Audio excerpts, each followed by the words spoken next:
Hello friends, welcome back. आप सबका स्वागत है शून्य सिविल्स एकेडमी द्वारा चलाई जा रही इस ओलंप बैच में। इस बैच में हम लोग जो है वो डिस्कस कर रहे हैं अभी इंडियन पॉलिटी की रिवीजन क्लासेस। ठीक है। जो हमारे नोट्स दिए गए हैं उसके अकॉर्डिंग आपको बता रहे हैं कि कौन कौन से टॉपिक है एक सरसरी नज़र से, ताकि आपका इंडियन पॉलिटी में कंप्लीट सिलेबस जो वो कम समय में पूरा हो सके। ठीक है। आज हम स्टार्ट करने वाले हैं फंडामेंटल राइट्स।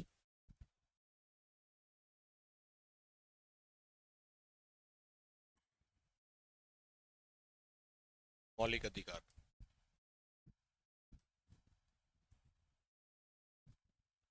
ये भारत के संविधान के पार्ट 3 के अंदर है। और जो अपने आर्टिकल है 12 से लेकर के 35 तक, कहाँ से कहाँ तक, 12 से लेकर 35 तक जो है वो भारत के फंडामेंटल राइट्स यानी कि मौलिक अधिकारों का जो है वो क्या कर रखा है, उल्लेख है वो कर रखा है। इससे पहले अब तक हम क्या क्या चीज़ें देख चुके हैं। एक तो सबसे पहली क्लास में हमने कॉन्स्टिट्यूशनल डेवलपमेंट देखा था।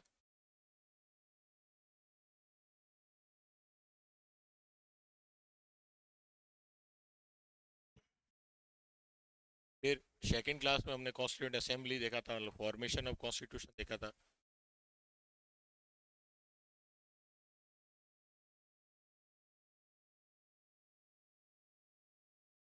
फिर जो अपना थर्ड लेक्चर था उसके अंदर हमने प्रीएम्बल पार्ट 1 एंड पार्ट 2 के बारे में जो है वो बात की थी। आज का हमारा जो टॉपिक है वो है पार्ट 3 यानी कि फंडामेंटल राइट्स और मौलिक अधिकार। बेसिकली फंडामेंटल राइट्स क्या होते हैं?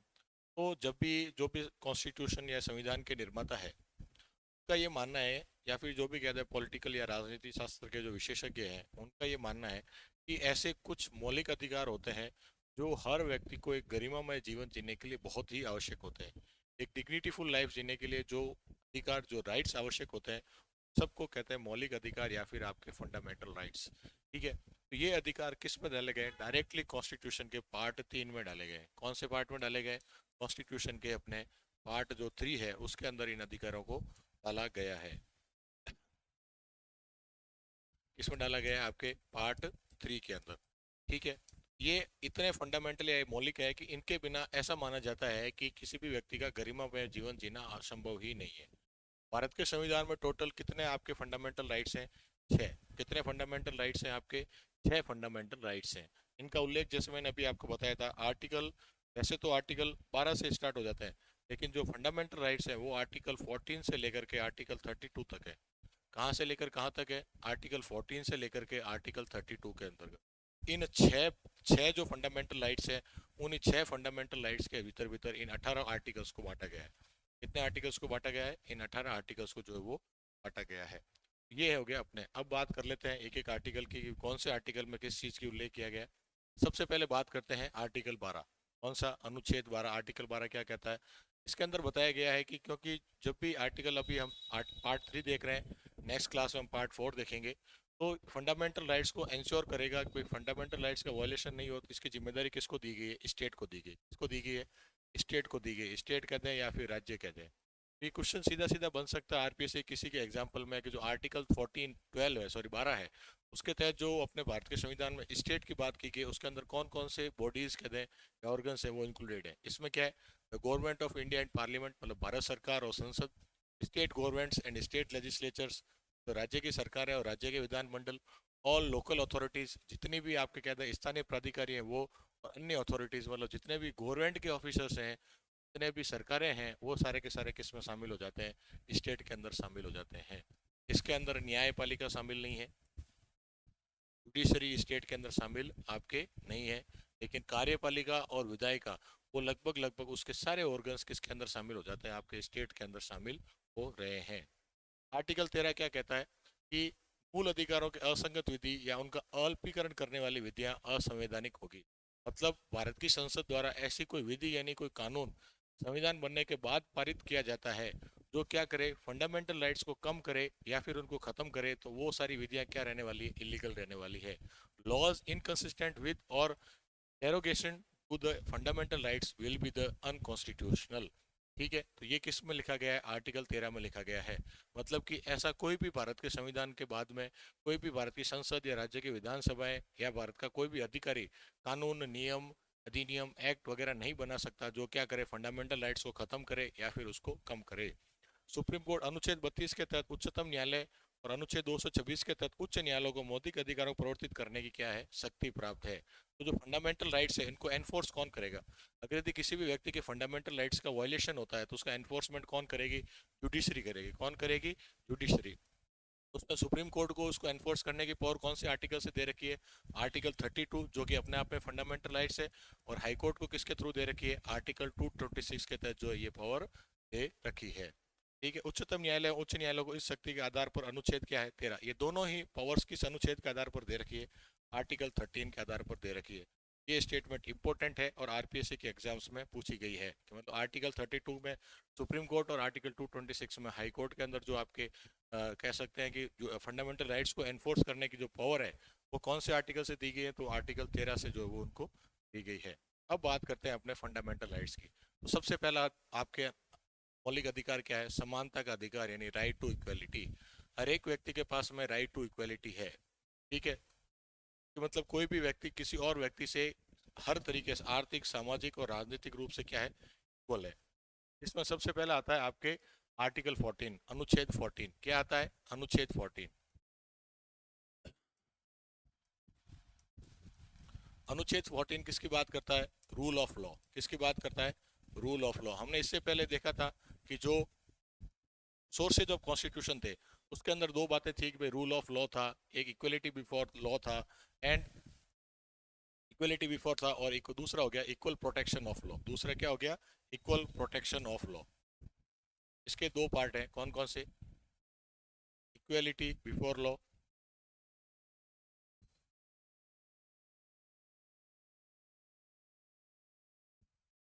सेकंड हो गया इक्वल प्रोटेक्शन ऑफ लॉ।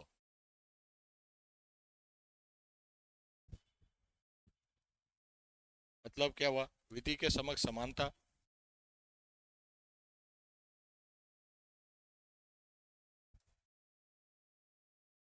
और विधियों का समान संरक्षण।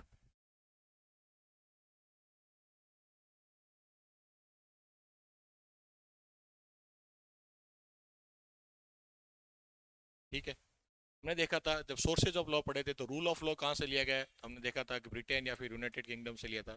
इक्वलिटी बिफोर लॉ ये भी कहाँ से लिया गया है? ब्रिटेन से लिया गया है। ठीक है, दूसरा इक्वल प्रोटेक्शन ऑफ लॉ है, ये भी कहाँ से लिया गया? आपके यूएस से जो है वो लिया गया। इन दोनों के अंदर क्या डिफरेंस है? इक्वलिटी बिफोर लॉ का मतलब है कि कोई भी व्यक्ति लॉ से ऊपर नहीं है, कि नोबडी इज अबव लॉ। ठीक है, कोई भी व्यक्ति जो है वो लॉ से ऊपर नहीं है। इसका मतलब क्या है? ये एक नेगेटिव विचारधारा है। कैसी विचारधारा है? Negative. Equal protection of law का मतलब क्या है? कि इक्वल सर्कमस्टांसेस में लॉ का एप्लीकेशन वो इक्वल रहेगा। क्या? कि इक्वल सर्कमस्टांसेस हैं, जो समान परिस्थितियां हैं, उसके अंदर जो आपकी विधि है, कानून का जो एनफोर्समेंट होगा वो कैसा रहने वाला है? आपका इक्वल जो है वो रहने वाला है। इसका मतलब क्या हुआ? इक्वलिटी बिफोर लॉ का मतलब अगर यदि किसी भी व्यक्ति है उसने अगर यदि किसी भी तरह के कानून का उल्लंघन किया है तो उसको सजा दी जाएगी, ना कि उसके इंटेंशन को देखा जाएगा। ठीक है, मतलब कि अगर यदि कोई व्यक्ति डकैती के मामले में डकैती के इरादे से किसी घर में चोरी करता है तो भी उसको सेम सजा दी जाएगी। और अगर यदि कोई भूखा व्यक्ति किसी के घर से जो रोटी चुरा कर खाता है तो भी उसको समान सजा दी जाएगी। मतलब विधि के समान सारे लोग समान है, किसी का इंटेंशन वगैरह इससे से ऊपर नहीं है। तो ये अपने आप में कैसी विचारधारा है? नेगेटिव विचारधारा है। जबकि equal with protection of law की बात करें तो इसमें कहा गया है समान संरक्षण। अगर यदि समान परिस्थितियों में समान सर्कमस्टांसेस के अंदर किसी तरह का क्राइम होता है या वायलेशन ऑफ लॉ होता है तो ऐसी स्थिति में क्या रहेगा? इक्वल जो है वो लॉ अप्लीकेबल रहेगा। मतलब विधि है वो समान रूप से आप पे क्या रहेगी? आपको कार्यरत रहेगी। मतलब कि अगर यदि किसी किसी भी तरह का कोई सबसे कह सकते हैं ना सबसे जघन्य अपराध हो गया, जैसे कौन सी किसी रेप की बात करते हैं या फिर कोई मर्डर की बात करते हैं, तो अब मर्डर तो हुआ है, किसी एक व्यक्ति का, एक्स व्यक्ति का मर्डर हुआ है, तो उसके आरोपी क्या हो सकते हैं? उसका आरोपी एक 15 वर्ष का बच्चा भी हो सकता है, एक 30 वर्ष का व्यक्ति भी हो सकता है, या फिर किसी ने सेल्फ डिफेंस में उसका मर्डर किया है। तो ऐसी स्थिति में ये नहीं हो सकता है कि अगर यदि मर्डर हुआ तो चाहे कैसे भी मर्डर हुआ किसी भी स्थिति में उसको समान सजा दी जाएगी। उसके पीछे हम क्या देखेंगे? सर्कमस्टांसेस देखेंगे। बच्चा है तो उसके लिए अलग सजा होगी। ठीक है, किसी ने सेल्फ डिफेंस में उसका मर्डर किया तो उसकी अलग सजा होगी, और किसी ने इरादे से किसी का मर्डर किया तो उसके लिए क्या रहने वाली है? अलग सजा रहने वाली है। ये क्या हो गया? इक्वलिटी बिफोर लॉ और इक्वल प्रोटेक्शन ऑफ लॉ की बात की गई है। एक विधि के समक्ष समानता ब्रिटिश मूल या जर्मनी के वीमर संविधान से लिया गया है। कोई विशेष विशेषाधिकार नहीं है, मतलब कोई स्पेशल प्रिविलेज जो इसके अंदर नहीं है। कोई भी व्यक्ति विधि से ऊपर नहीं है। और ये कैसा है आपके एक नेगेटिव या फिर नेगेटिव नकारात्मक जो है वो कॉन्सेप्ट है। नेक्स्ट आ गया विधि का समान संरक्षण यानी इक्वल प्रोटेक्शन ऑफ लॉ। ये किस बेसिस पर है? यूएस ओरिजिन का है। समान परिस्थितियों में क्या रहेगा? समान व्यवहार रहेगा। Equal treatment under equal circumstances. समान परिस्थितियों में समान विधि का समान अनुप्रयोग रहेगा, मतलब similar application of same law in the same circumstances. अगर यदि सर्कमस्टांसेस सेम है तो लॉ का एप्लीकेशन क्या रहने वाली है? समान रहेगी। और ये कैसा आपके कंसेप्ट है? पॉजिटिव कंसेप्ट है। मतलब आर्टिकल 14 इन दोनों कंसेप्ट की बात जो है वो करता है। डाइसी क्या कहता है? रूल ऑफ लॉ क्या है?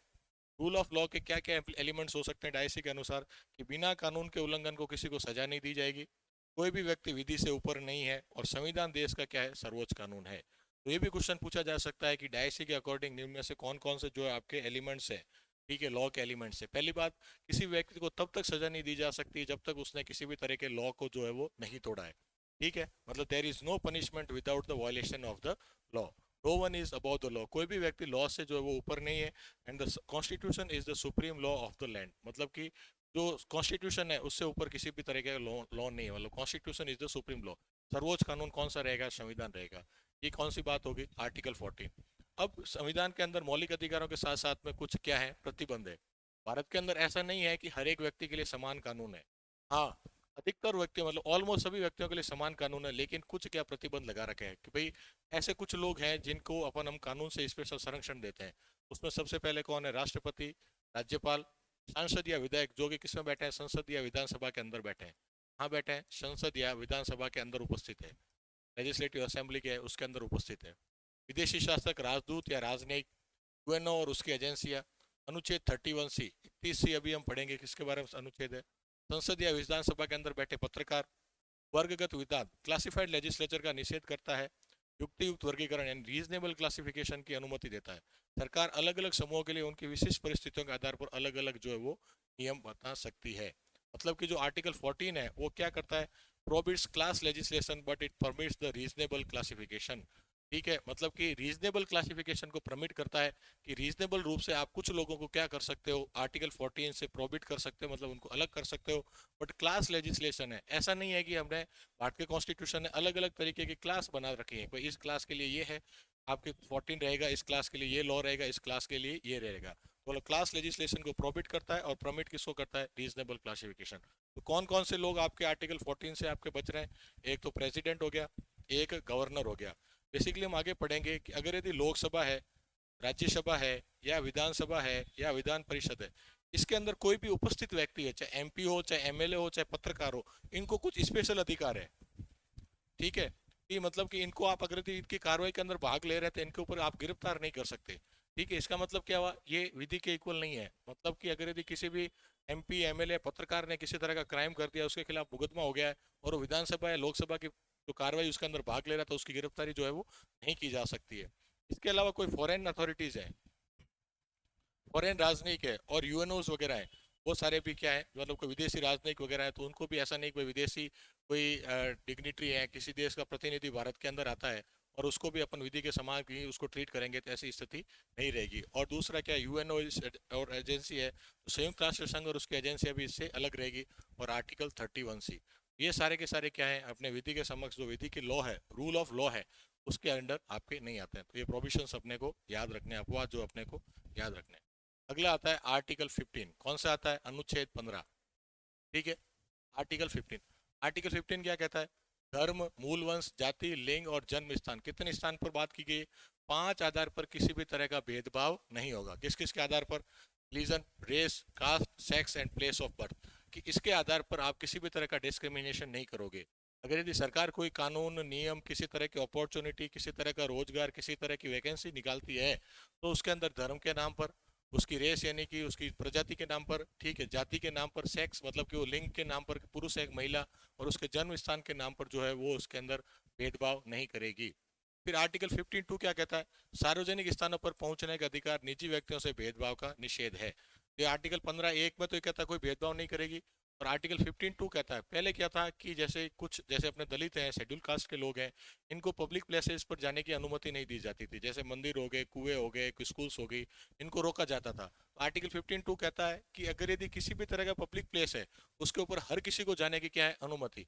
प्राइवेट प्लेस में कोई जरूरी नहीं, आप ऐसा के पास में कोई अधिकार नहीं कि आप किसी के घर में घुस सको, लेकिन कोई पब्लिक प्लेस है, जैसे स्कूल हो गया, कोई हॉस्पिटल हो गया, ठीक है, रेलवे स्टेशन हो गया, बसेस हो गई, ठीक है, मतलब सरकारी कोई कार्यालय हो गया, तो वहां पर जाने से आप किसी को भी नहीं रोक सकते। Provision of discrimination by private individuals. और ये तो हो गए पब्लिक प्लेसेस, लेकिन जो प्राइवेट इंडिविजुअल्स भी हैं वो किसी भी तरह का भेदभाव नहीं कर सकते। प्राइवेट प्रॉपर्टी तो एक अलग बात है, आप उसको आने से रोक सकते हो, लेकिन इंडिविजुअल्स है, ऐसा नहीं किसी की दुकान है तो वो सामान देने से भेदभाव करे कि मैं इसको दूंगा और इसको नहीं दूंगा, तो इस तरह का कोई डिस्क्रिमिनेशन वहां पर नहीं होगा। फिर आपके 93rd 93वां कॉन्स्टिट्यूशन अमेंडमेंट हुआ, उसके तहत कौन सा जोड़ा गया, 2005 में अनुच्छेद 15(5) जोड़ा गया। इसमें ओबीसी एससी एसटी को शैक्षणिक संस्थाओं में क्या दिया गया था, आरक्षण दिया गया था। तो जो इनिशियली आरक्षण था, जो संविधान में दिया गया था, वो आरक्षण कौन सा था, तीन तरह के आरक्षण दिए गए थे। एक तो एमपी एमएलए के चुनाव में, ठीक है, और दूसरा सरकारी नौकरियों में, मतलब रोजगार में, नियोजन में, ठीक है, ये दो ही तरह के जो आरक्षण दिए गए थे। लेकिन आपके 93rd कॉन्स्टिट्यूशन अमेंडमेंट होता है 2005 में, उसमें आपके ओबीसी और एससी एसटी को जो एजुकेशनल इंस्टीट्यूट्स हैं, हायर एजुकेशनल इंस्टीट्यूट्स हो गए, जैसे आईआईटीज हो गए, एम्स हो गए, मेडिकल इंजीनियरिंग कॉलेजेस हो गई, या फिर आपके एमबीए कॉलेजेस हो गए, या इसके अलावा सेंट्रल यूनिवर्सिटीज वगैरह हो गई, तो उन सब के अंदर एससी एसटी और ओबीसी को क्या दिया गया था, आरक्षण दिया गया था। फिर 103वां संविधान संशोधन कब हुआ, 2019 से। उसके तहत क्या जोड़ा गया, आर्टिकल 15(6), इसमें ईडब्ल्यूएस को शैक्षणिक संस्थानों में क्या दिया गया था, आरक्षण दिया गया था। तो जो आपके 103वां संविधान संशोधन था, 103rd, उसके तहत ईडब्ल्यूएस को भी किस में दे दिया, आपके एजुकेशनल इंस्टीट्यूशन में रिजर्वेशन जो है वो दे दिया गया था। अब इसमें रेस्ट्रिक्शन क्या, क्या सारे लोग किसी के साथ में भी धर्म, मूल वंश, लिंग, जन्म स्थान के आधार पर भेदभाव नहीं कर सकते। संविधान कहता है कि भाई साहब, महिलाओं और बच्चों के लिए आपको क्या कर सकते हो, अलग प्रावधान कर सकते हो। सामाजिक और शैक्षणिक रूप से पिछड़े वर्ग हैं, जैसे एससी एसटी है, उनके लिए भी आप क्या कर सकते हो, अलग प्रावधान कर सकते हो। तो हमने देखा कि शैक्षणिक जितने भी आरक्षण है वो सारे के सारे किस में, आर्टिकल 15 के अंदर है। 15(5) जो अपने 93rd संविधान संशोधन से जोड़ा गया था, उसमें एससी एसटी और ओबीसी को आरक्षण मिला। और 103 के तहत क्या क्या जोड़ा गया था, 15(6), इसके तहत किसको आरक्षण दिया गया था, ईडब्ल्यूएस को आरक्षण दिया गया था। तो ये पूरा हो गया क्या, आर्टिकल 15। ये आर्टिकल 15 किसने आधार पर आपके भेदभाव को प्रोहिबिट करता है, 5 तरीके के भेदभाव। कौन कौन से, धर्म, मूल वंश, जाति, लिंग और जन्म स्थान, मतलब religion, race, caste, sex and place of birth. और आर्टिकल 15(2) क्या कहता है कि पब्लिक प्लेस पर कोई भी तरीके से आप जाना चाहते हो तो उसको नहीं रोक सकते। और डिस्क्रिमिनेशन कोई भी प्राइवेट व्यक्ति भी करता है तो उसको भी नहीं, मतलब कि रोका जाना चाहिए। और इसके अलावा रेस्ट्रिक्शन, मतलब क्या, वुमेन और बच्चों के लिए, महिलाओं और बच्चों के लिए विशेष प्रावधान किए जा सकते हैं। इस एससी एसटी जो सोशली और इकोनॉमिकली बैकवर्ड सेक्शंस है, उनके लिए भी सरकार जो वो क्या कर सकती है, आपके स्पेशल प्रावधान कर सकती है। तो आर्टिकल 15(1), 15(2), 15(3), 15(4), 15(5) और 15(6), ठीक है, ये पूरा हो गया आपके आर्टिकल 15। अब बात करते हैं आर्टिकल 16। जैसे आर्टिकल 15 में हमने बात की थी 5 तरीके के भेदभाव पर रोक है, आर्टिकल 16 में कितने तरीके के भेदभाव पर रोक है, 6। इक्वलिटी ऑफ अपॉर्चुनिटी, यहाँ किसकी बात की जा रही है, रोजगार की। यहाँ किसकी बात की जा रही है, रोजगार की। In public employment under the grounds और any religion, race, caste, sex, place of birth and descent और रेजिडेंस, मतलब कि 6 तरीके के आधार पर आप किसी तरह का भेदभाव नहीं कर सकते। धर्म, जाति, लिंग, जन्म स्थान, मूल वंश और निवास के आधार पर जो वो भेदभाव इसमें नहीं किया जा सकता है, ठीक है। तो कौन कौन से हो गए, 1, 2, 3, 4, 5 और 6, इनके आधार पर कोई भेदभाव नहीं होगा। अब आता है इंदिरा साहनी बनाम भारत सरकार वाद, कब हुआ था, 1992। 1992 इसके तहत कहा गया कि आरक्षण का लाभ केवल सेवा में प्रवेश हेतु है, ना कि पदोन्नति में। तो जो प्रमोशन में आरक्षण था उसको क्या कर दिया गया था, चैलेंज किया गया था। और आरक्षण 50% से ज्यादा नहीं हो सकता। विशेषज्ञता और परम विशेषज्ञता वाले क्षेत्र है उसके अंदर कोई आपके आरक्षण का प्रावधान नहीं होगा। क्रीमी के गठन हेतु राज्यों को निर्देश दिए गए थे। और यदि नियुक्ति केवल एक पद पर है तो कोई भी आपके आरक्षण जो इसके ऊपर नहीं मिलेगा। तो जो इंदिरा साहनी केस है उसके ऊपर जो कह सकते हैं आरक्षण को लेकर के सुप्रीम कोर्ट का बहुत ही इंपॉर्टेंट जजमेंट आया था। तो इसके जो भी 3-4 पॉइंट्स हैं वो अपने को क्या होने चाहिए, याद होने चाहिए, ठीक है। तो इसमें कहा गया था कि जो रिजर्वेशन है वो केवल एंट्री, सर्विस एंट्री के तक ही सीमित है, ना कि उसके प्रमोशन पर। जो स्पेशल और हाईली स्पेशलाइजेशन की जॉब्स हैं उसके अंदर किसी तरह का आरक्षण नहीं होगा, मतलब जैसे साइंटिस्ट हो गए या मिलिट्री सर्विसेज होगी। इसके अलावा रिजर्वेशन है किसी भी तरीके से 50% से ऊपर नहीं जा सकता। तो जो 50% की कैपिंग है वो भी कौन से केस से लगी थी, आपके इंदिरा साहनी केस से लगी थी। और अगर यदि किसी वैकेंसी एक ही पोस्ट पे वैकेंसी निकली है तो उस एक पोस्ट पर किसी तरह का रिजर्वेशन जो है वो नहीं रहेगा। और स्टेट्स को कहा गया कि आप क्या करो, क्रीमी लेयर का फॉर्मेशन करो। तो इसका मतलब ये है कि अगर किसी व्यक्तियों को आरक्षण का फायदा मिल चुका है और वो अब उनके साथ में किसी भी तरह के सोशली इकोनॉमिक बैकवर्डनेस नहीं है, तो वो लोगों को आरक्षण का फायदा नहीं दिया जाए। और इसके लिए क्या करना चाहिए, क्रीमी लेयर का फॉर्मेशन करना चाहिए। इसी के आधार पर कौन सी किस में ओबीसी पे क्रीमी लेयर जो है वो गठित की गई थी। उसके बाद मुकेश बनाम उत्तराखंड वाद हुआ था 2020 में। इसे पदोन्नति में आरक्षण को बताया गया था कि reservation in promotion is not a fundamental rights. Promotion में आरक्षण दिया जाता है वो फंडामेंटल राइट्स का भाग नहीं है। 103 और संविधान संशोधन हुआ 2019 में। उसके तहत आर्टिकल 16(6) जोड़ा गया था, जिसके तहत आरक्षण ईडब्ल्यूएस को भी क्या दिया गया था, आरक्षण दिया गया था। अब इसके भी क्या प्रतिबंध है कि सरकार क्या कर सकती है, रोजगार के लिए कुछ आवासीय शर्तें ला सकती है। कुछ स्पेशल कंडीशंस हो सकती हैं कि भाई इस तरीके के रोजगार केवल इसी तरह यहाँ पे रहने वाले लोगों के लिए होता है। जैसे मनरेगा के अंदर होता है, अगर यदि कोई भी व्यक्ति मनरेगा के तहत रोजगार पाना चाहता है तो उसको उस ग्राम सभा का क्या होना चाहिए, मेंबर होना चाहिए। ऐसा नहीं कि किसी और गाँव से या किसी और राज्य से कोई व्यक्ति जाए और किसी दूसरे गाँव के अंदर जो है मनरेगा से जो उस रोजगार को ले ले। पिछड़े लोगों के लिए आरक्षण का प्रावधान किया जा सकता है। और धार्मिक संस्थाओं में नियुक्ति, अगर यदि किसी सरकार के द्वारा किसी रिलीजियस कह सकते हैं, ट्रस्ट कह दो, मंदिर कह दो, मस्जिद कह दो, वहाँ पर किसी काम के लिए नियुक्ति निकाली जाती है, वहाँ पर हो सकता है कि वो उस रिलीजन, स्पेशल रिलीजन के लिए जो है वो प्रावधान करे। अगर यदि कोई मंदिर है तो वहाँ केवल हिंदू पुजारी जा सकता है, कोई मस्जिद है तो वहाँ पर कोई मौलवी जा सकता है, कोई आपके गिरजाघर या फिर चर्च है तो वहाँ पर क्या होगा, क्रिश्चियन जो फादर या फिर पादरी है वो जाएगा। ये क्या हो गया, आर्टिकल 16। आर्टिकल 16 कितने तरह के भेदभाव को रोकता है, 6 तरीके। कौन कौन से हो गया, धर्म, जाति, लिंग, जन्म स्थान, मूल वंश या फिर निवास के आधार पर कोई भेदभाव नहीं किया जाएगा। इंदिरा शाहनी केस और दूसरा मुकेश बनाम उत्तराखंड केस, ये दोनों किससे संबंधित है, आर्टिकल 16 से संबंधित है। अभी आरपीएससी जो है इन केसेस को बहुत ज्यादा पूछ रही है, तो ये अपने को पता होने चाहिए।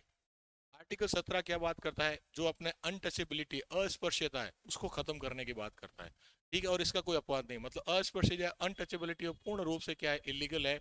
और किसी भी फॉर्म में जो है भारत के अंदर ये जो कह सकते हैं चालू नहीं रहनी चाहिए। ठीक है, अस्पर्श्यता का अंत।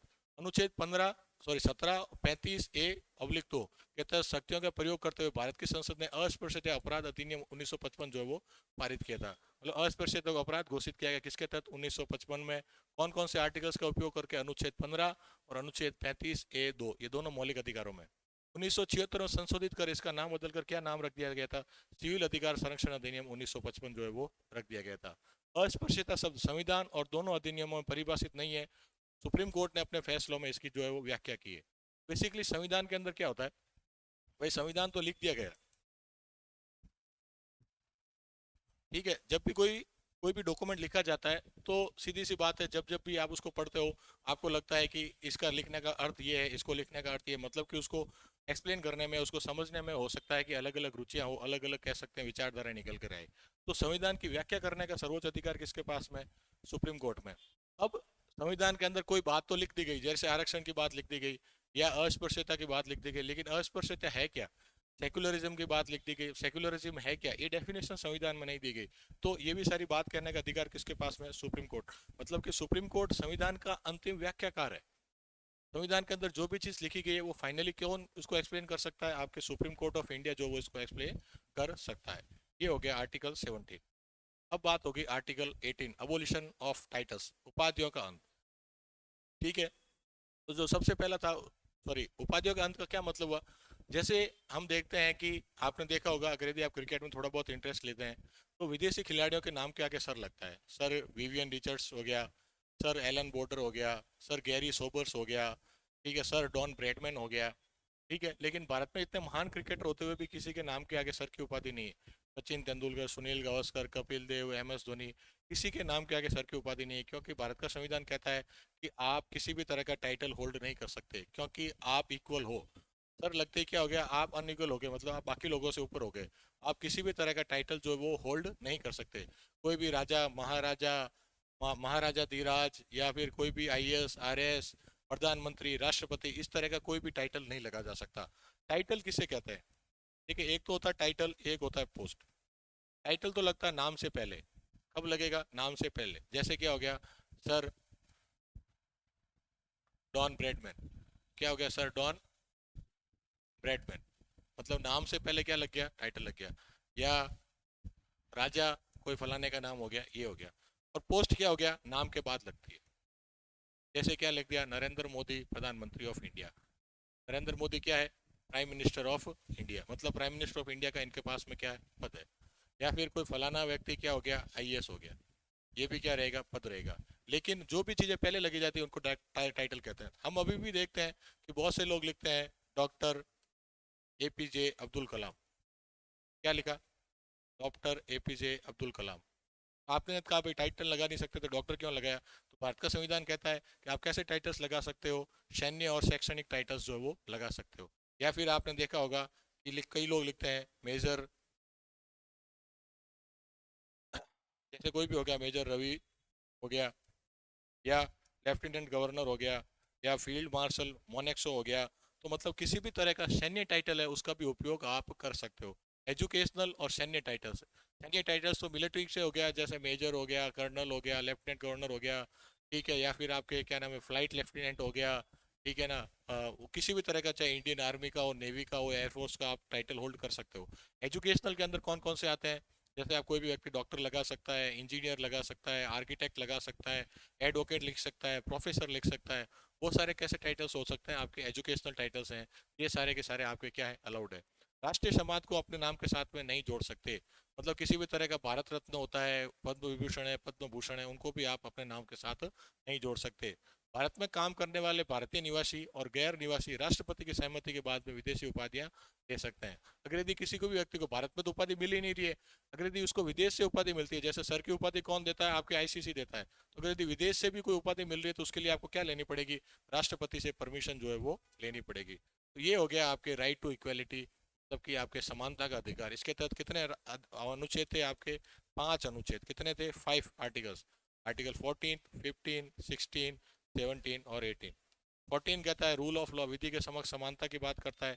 15 और 16 डिस्क्रिमिनेशन को रोकता है। 17 अस्पृश्यता को रोकता है। और 18 क्या करता है, अबोलिशन ऑफ टाइटल्स की जो वो बात करता है। नेक्स्ट अपने जो है वो राइट है स्वतंत्रता, यानी कि राइट टू। अगला अपने जो राइट, फंडामेंटल राइट, मौलिक अधिकार कौन सा है, राइट टू फ्रीडम, यानी स्वतंत्रता का अधिकार। ठीक है, राइट टू फ्रीडम।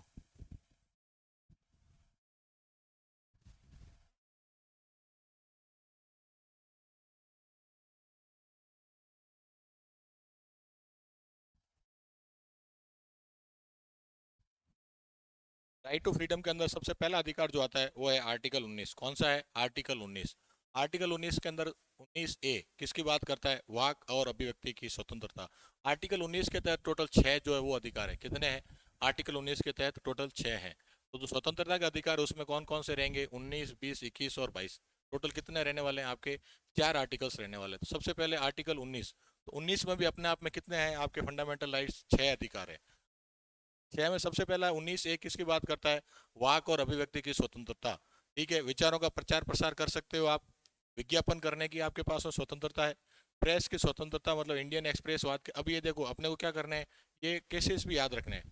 तो ये सारी की सारी, अब सारी की सारी चीजें जो है ना अपने भारत के संविधान में नहीं लिखी गई है। ये बहुत सारे अधिकार जो जिनको मौलिक अधिकार माना है वो सुप्रीम कोर्ट ने माना है। ठीक है, कि फ्रीडम टू प्रेस है, फ्रीडम ऑफ द प्रेस है, वो कौन से केस के तहत माना है, कि इंडियन एक्सप्रेस केस के तहत जो फ्रीडम ऑफ द प्रेस को माना है। ठीक है, नोटा को मताधिकार माना गया, peoples union for the civil liberties बना भारत संघवाद था, उसके तहत क्या किया गया, नोटा को एक वोटिंग राइट्स माना है। Right to information, RTI, peoples union for civil civil liberties versus union of India case था, उसके तहत जो है वो आरटीआई को क्या माना गया है, आपके 19A के तहत जो वो फंडामेंटल राइट्स माना गया है। फ्रीडम टू रिमेन साइलेंट, यानी मौन रहने का अधिकार, ये किसके तहत माना गया, इमेनुअल बनाम केरल सरकार जो केस था उसके तहत सरकार, सुप्रीम कोर्ट ने कहा है कि व्यक्तियों को मौन रहने की भी क्या है, स्वतंत्रता है। राष्ट्रीय ध्वज फहराने का अधिकार, नवीन जिंदल बनाम भारत संघ। तो ये बहुत ही इंपॉर्टेंट है, 2-3 बार एग्जाम्स में पूछा जा चुका है। बेसिकली पहले क्या था कि नेशनल फ्लैग था, जो राष्ट्रीय ध्वज है उसको फहराने के लिए बहुत ही कह सकते हैं कठोर संहिता थी, कोड ऑफ कंडक्ट था। ये मतलब आप हर जगह पे नहीं फहरा सकते, कुछ मतलब कुछ फिक्स जगहें थी, जो ऑफिसेज हैं, स्कूल्स हैं, वहीं पर फहरा सकते थे। उसका समय था, इतने बजे फहराना, इतने बजे वापस से उतारना है। ठीक है ना। तो नवीन जिंदल कोर्ट में गए कि भाई राष्ट्रीय ध्वज जो है मेरा सम्मान है और मैं चाहता हूँ कि भाई मेरे घर पर और हर जगह पर क्या रहे, राष्ट्रीय ध्वज को फहराया जाए। तो नवीन जिंदल बना यूनियन ऑफ इंडिया के अंदर right to hoist the national flag का जो अधिकार दिया गया। हड़ताल न करने की स्वतंत्रता है, फोन टैपिंग के विरुद्ध अधिकार है, और किसी भी तरह का बंद है, शटडाउन है या हड़ताल है उसके विरुद्ध भी अधिकार किसके तहत दिए गए, आर्टिकल 19 से। तो 19 से किस कौन सा अधिकार है आपके, वाक और अभिव्यक्ति की स्वतंत्रता, freedom of speech and expression. ठीक है, तो ये 3-4 जो केसेस हैं वो भी अपने को याद रहना चाहिए। फ्रीडम ऑफ प्रेस किससे मिला था? इंडियन एक्सप्रेस केस से। नोटा किससे मिला था? आपके people's union of civil liberties case में। राइट टू इन्फॉर्मेशन भी किस में मिला था? People's union of civil liberties case में। Freedom to remain silent Emmanuel versus government of Kerala case में।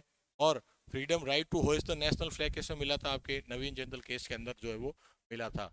अब इस केस के अंदर रेस्ट्रिक्शन है, आपको वाक और अभिव्यक्ति की स्वतंत्रता तो है, आप कोई भी चीज अपने बातचीत को विचारों को रख तो सकते हो, लेकिन इसके ऊपर कुछ प्रतिबंध है। कौन कौन से प्रतिबंध है आपके?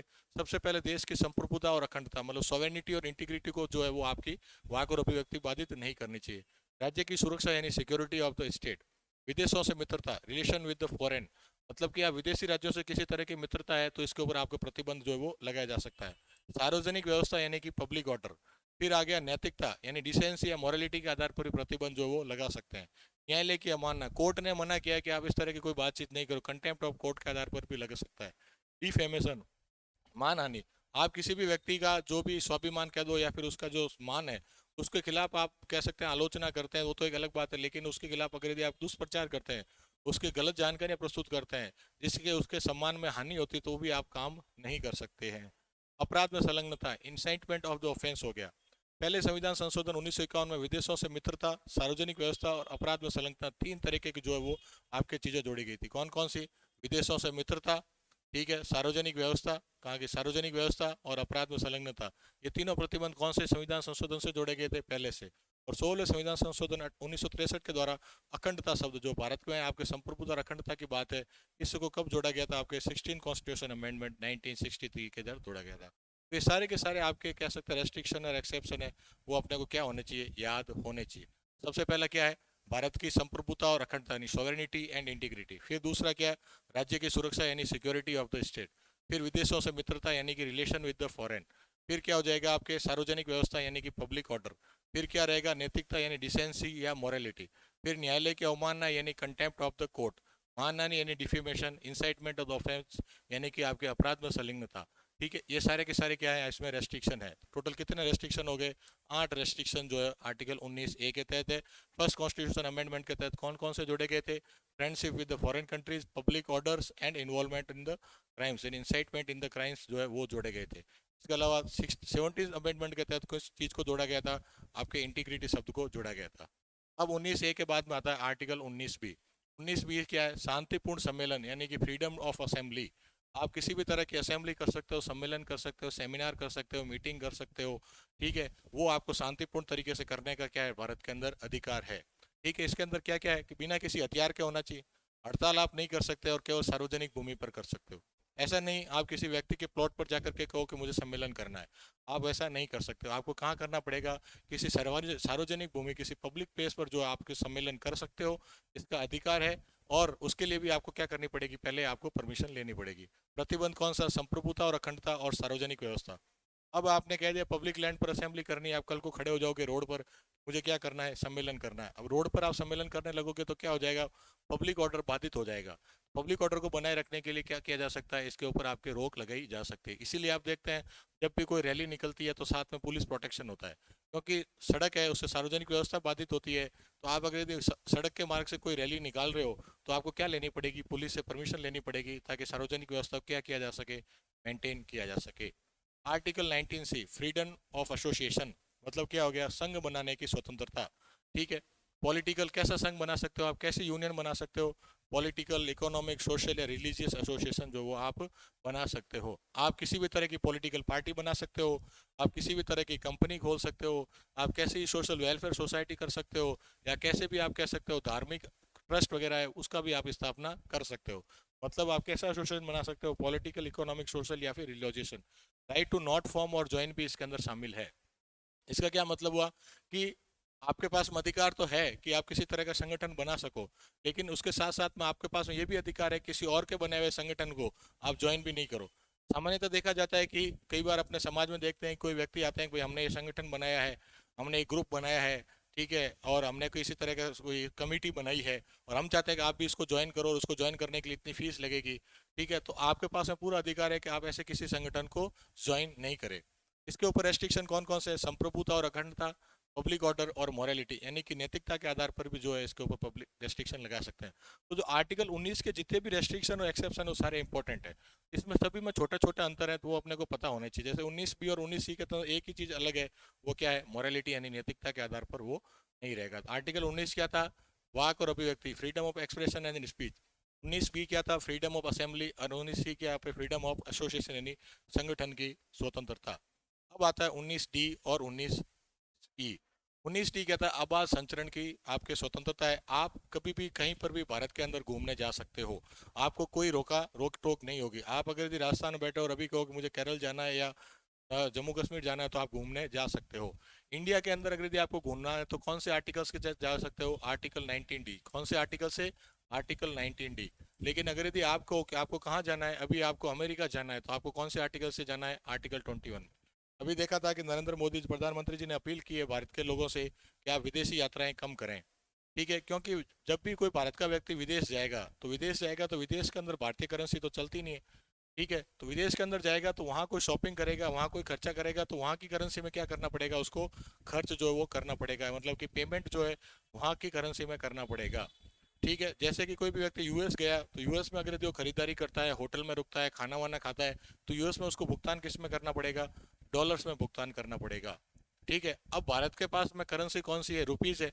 ठीक है, अब कोई भी व्यक्ति भारत से अमेरिका जाएगा तो उसको क्या करना पड़ेगा, रुपीज को आरबीआई को देगा और आरबीआई उस रुपीज के बदले क्या देगी, डॉलर्स देगी। इसी स्थिति में क्या होता है कि आरबीआई के पास में जो डॉलर्स हैं वो क्या होने लग जाते हैं, कम होने लग जाते हैं, मतलब जो फॉरेक्स रिजर्व है वो क्या हो जाएगा, आपके कम हो जाएगा। ऐसी स्थिति में क्या है, आर्टिकल 21 के तहत आपके पास में अधिकार है कि सरकार आपको फॉरेन जाने से नहीं रोक सकती। ठीक है, एक अपील करना अलग बात है, कहें कि भाई कम जाया करो, कम जाना चाहिए क्योंकि देश का अभी विकट परिस्थितियों में फॉरेक्स रिजर्व बचाए रखना जिम्मेदारी है। लेकिन अगर यदि आप जाना चाहते हो तो आपके पास में पूरा अधिकार है कि आपको क्या करना है, फॉरेन जाना है।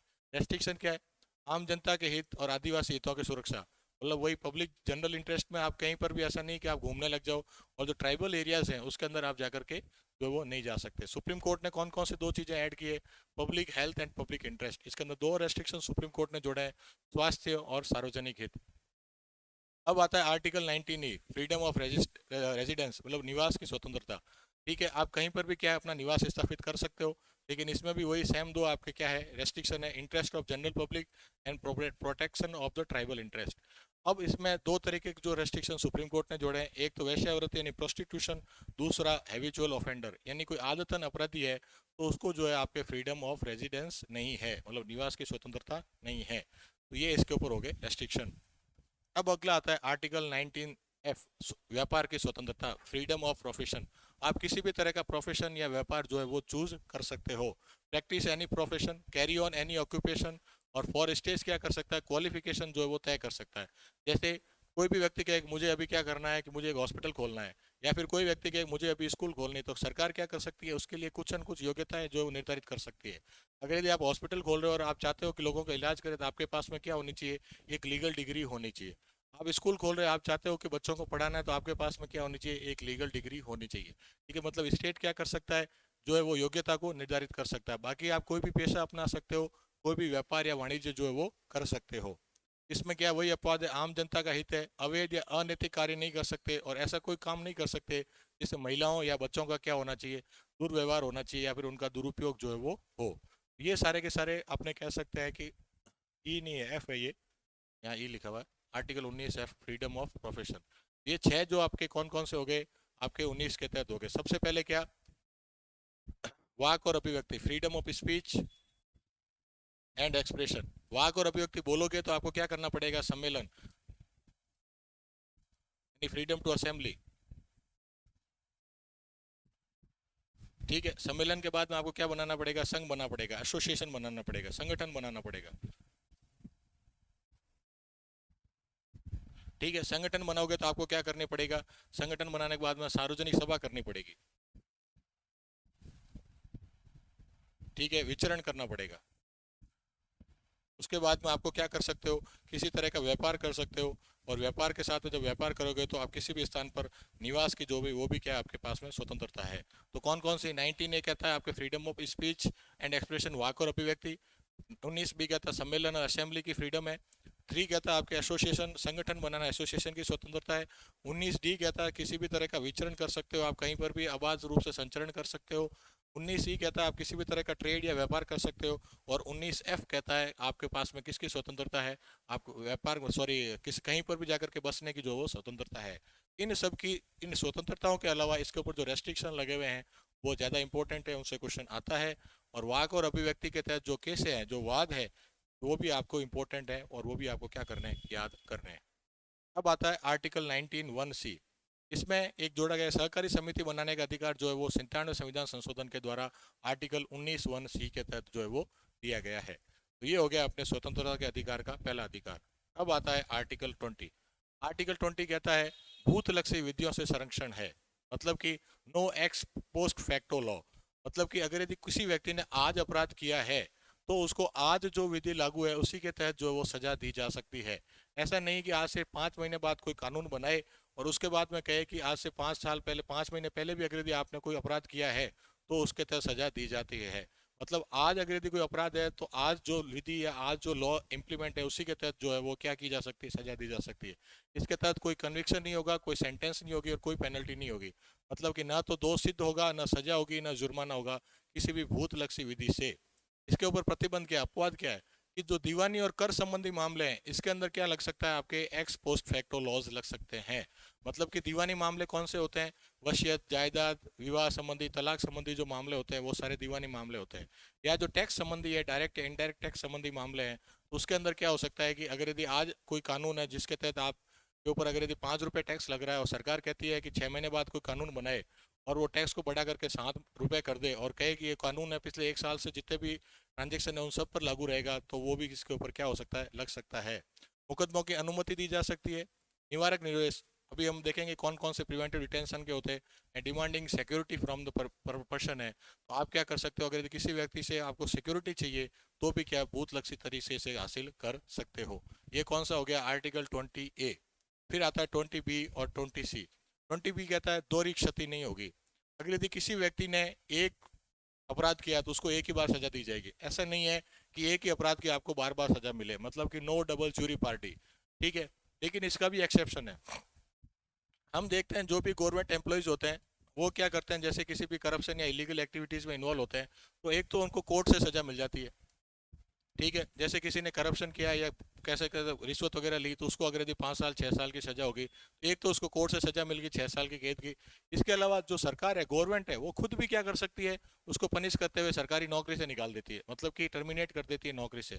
हम देखते हैं अगर यदि कोई भी व्यक्ति 24 घंटे तक हिरासत में रहता है, जेल में रहता है और वो सरकारी कर्मचारी है तो क्या रहेगा, आपको सरकारी नौकरी से उसको सस्पेंड कर दिया जाता है, निलंबित कर दिया जाता है।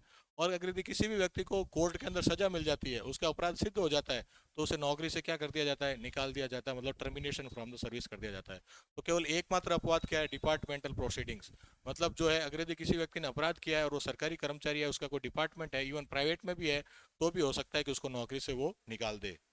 अनुच्छेद 20C क्या कहता है, स्वयं के विरुद्ध साक्षी बनने के लिए बाध्य नहीं किया जा सकता, नो सेल्फ इंक्रिमिनेशन। किसमें कहा गया है, आर्टिकल 20C में। मतलब कि आपको किसी भी तरीके से, जैसे हम देखते हैं जब भी किसी व्यक्ति को पुलिस में हिरासत में लिया जाता है तो पुलिस के सामने पुलिस उसको साम दाम दंड भेद से जो बहुत सारी चीज़ें उगलवाती है, लेकिन पुलिस के सामने जो भी चीज़ें एक्सेप्ट की गई है वो मान्य नहीं मानी जाती है। मतलब आपके पास पूरा अधिकार है कि आपको कोई बाधित नहीं करे कि आपको आपको खिलाफ कुछ बयान देना है या फिर कोई आपको अपने खिलाफ जो है गवाह को प्रस्तुति करनी है, तो ऐसा नहीं होगा। लेकिन इसमें रेस्ट्रिक्शन क्या है, भौतिक वस्तु का प्रकटीकरण। क्या कि अगर यदि किसी भी तरीके से किसी भी कोर्ट को आपके पास में कोई फिजिकल वस्तु है उसको समन किया गया है, जैसे आपके पास में गाड़ी है, कोई मोटरसाइकिल है, या फिर आपका मोबाइल है, ठीक है, या फिर आपके घर के जो कागजात हैं उनको मांगा जाता है तो आपको उनको देना पड़ेगा, आप उनको देने से मना नहीं कर सकते। अंगूठा, हस्ताक्षर या रक्त, जो आपके थंब सिग्नेचर या ब्लड सैंपल है उसको भी आप देने से मना नहीं कर सकते। मतलब कि कोर्ट को लगा कि भाई आपका थंब इंप्रेशन चेक करना है, आपका डीएनए टेस्टिंग करनी है, तो वो भी वो कर सकती है। शरीर प्रकटीकरण, मतलब कि आपको अगर यदि कोर्ट समन करके बुलाता है तो आपको वहाँ पहुंचना पड़ेगा। ऐसा जरूरी नहीं कि वहाँ पहुंच के आप जो मर्जी हो बोलो या नहीं भी बोलो तो भी कोई दिक्कत वाली बात नहीं, लेकिन आपको वहाँ पर पहुंचना पड़ेगा। और सिविल कार्रवाई, मतलब जो सिविल प्रोसीडिंग्स है उसके अंदर आपको सेल्फ डिस्क्रिमिनेशन वाले बात इसके अंदर नहीं आती है। ये कौन सा हो गया, आर्टिकल 20 20A 20B और 20C। 20A क्या कहता है, no ex post facto law. मतलब कि आपको कह सकते हैं ना, विधि भूत लक्षी जो तरीके से जो है वो दो सिद्धि इसमें विधियों से संरक्षण है। 20 बी कहता है कोई दोहरी शक्ति नहीं, मतलब नो ड्यूबल जूरी पार्टी, एक ही अपराध की एक ही सजा मिलेगी। 20 सी कहता है स्वयं के विरुद्ध साक्षी बनने के लिए बाध्य जो वो नहीं किया जा सकता, नो सेल्फ इंक्रिमिनेशन। तो ये हो गया आपके आर्टिकल 20। अब आता है आर्टिकल 21, प्राण और दैहिक स्वतंत्रता। ठीक है, protection of life and personal liberty. ठीक है, ये क्या है, इसके अंदर बहुत सारे आर्टिकल है। आर्टिकल 20 के अंदर क्या किया गया है कि ये कह दिया गया है हर व्यक्ति के पास में क्या है, लाइफ और डिग्निटी पूर्ण लिबर्टी है, उसको जीने की क्या है, स्वतंत्रता है। ठीक है, अब इसको लेकर के जैसे 19 को लेकर के 19 ए स्पेशली सुप्रीम कोर्ट ने बहुत सारे डिसीजंस दिए हैं कि भाई freedom of speech and expression क्या है। ठीक वैसे आर्टिकल 21 को लेकर भी सुप्रीम कोर्ट ने क्या किया है, बहुत सारे आपके निर्णय कह दो या फिर आपके जो वो है वो दिए हैं। ठीक है, सबसे पहला क्या हो गया आपके निजता का अधिकार, मतलब राइट टू प्राइवेसी है, वो भी किसके तहत आया है, आर्टिकल 21 के तहत। विदेश जाने का अधिकार ये कौन से वाद में आया, मेनका गांधी वाद में।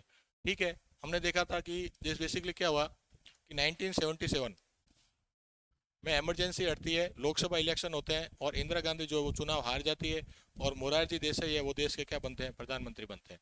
इंदिरा गांधी के बेटे थे संजय गांधी और संजय गांधी की वधू है मेनका गांधी। कौन थी, मेनका गांधी। मेनका गांधी ने सरकार से कहा कि मुझे क्या करना है, विदेश घूमने जाना है। कहाँ जाना है, विदेश घूमने जाना है। ठीक है, लेकिन सरकार ने मना कर दिया कि उसके पास में क्या नहीं है, डॉलर्स नहीं है, इसलिए आप विदेश नहीं जा सकते। इसके लिए मेनका गांधी कहाँ गई, सुप्रीम कोर्ट गई कि भाई सरकार के पास डॉलर है या नहीं, ये मेरी जवाबदारी नहीं है, मुझे किसी काम से विदेश जाना है तो मुझे विदेश जाने से नहीं रोका जाना चाहिए। तो विदेश जाने का अधिकार सुप्रीम कोर्ट ने कौन से अधिकार से दिया, 21 के तहत मेनका गांधी वाद में। तीव्र गति से विचरण का अधिकार किसके तहत दिया गया, हुस्न आरा खातून केस में। मतलब कि आप अगर यदि कहीं आज यहाँ रह रहे हो कल वहाँ रह रहे हो, ऐसा नहीं है कि भाई आप कहीं पर भी ना जा नहीं सकते, उसका अधिकार कौन से में दिया गया, हुस्न आरा खातून में। शिक्षा का अधिकार, मोहिनी जैनवाद। ये सारे के सारे केसेस इंपॉर्टेंट है और आरपीएससी आजकल केस बहुत ज्यादा पूछती है। ठीक है, शिक्षा का अधिकार किस में दिया गया था, right to education, Mohini Jain case के अंदर दिया गया था।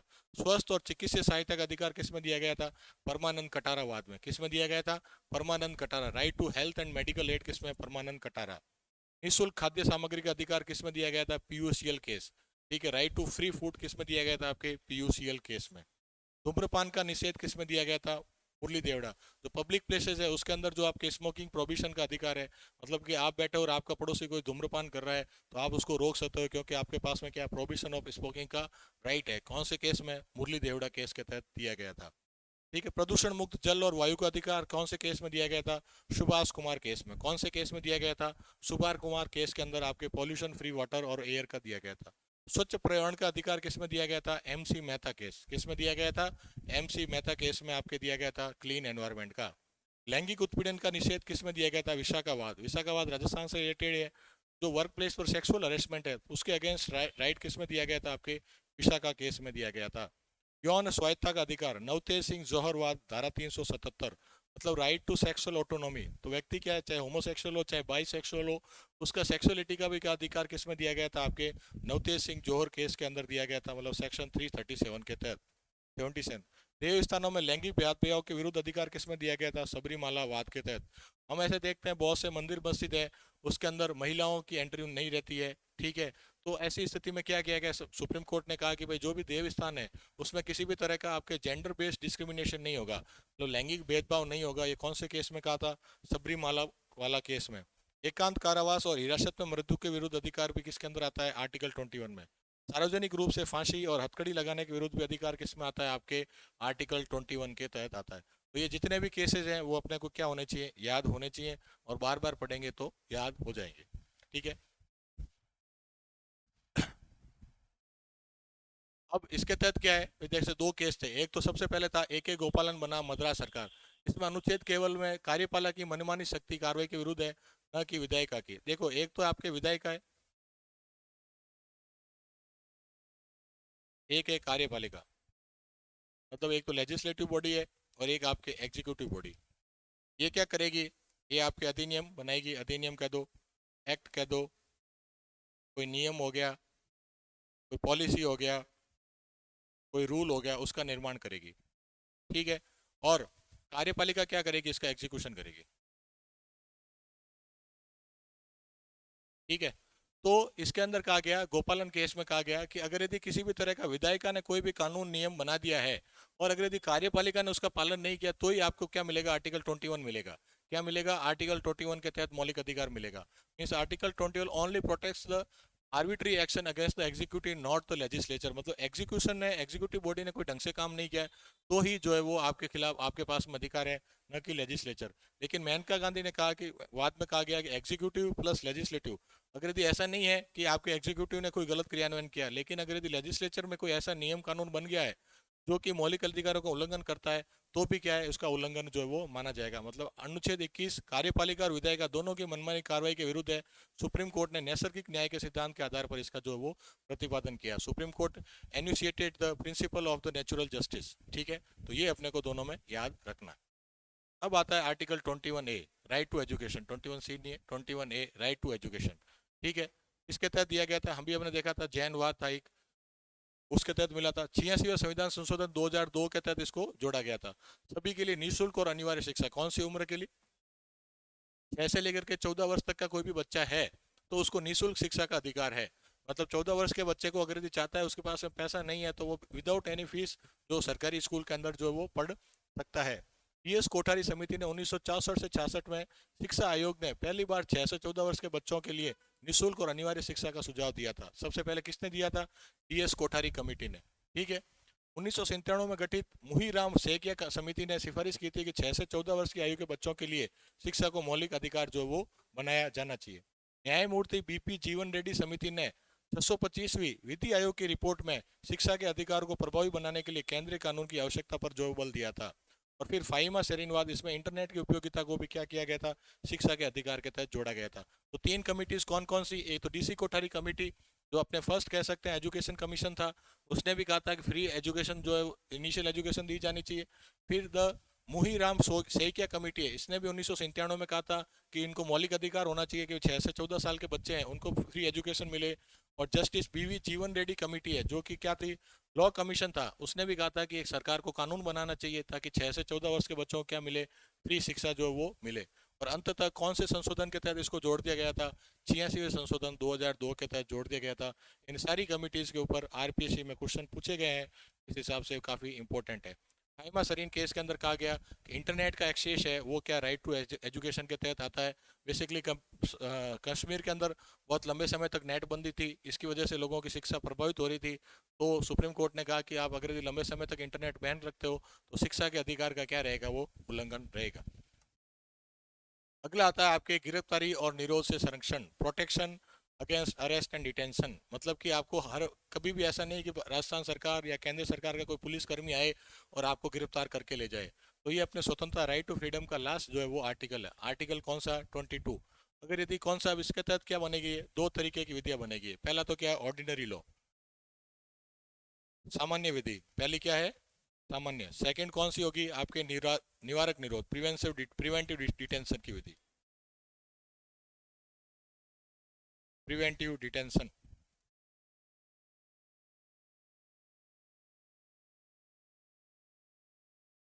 ऑर्डिनरी लॉ का मतलब ये है कि भाई किसी व्यक्ति ने कोई जुर्म किया है, या फिर जो पुलिस है वो किसी व्यक्ति को गिरफ्तार करने जाती है जो कि सामान्य कानून प्रक्रिया के तहत है, और कहती है कि भाई आपने ये गुनाह किया है और इस कानून का उल्लंघन किया है, इसलिए हम आपको क्या कर रहे हैं, गिरफ्तार जो है वो कर रहे हैं।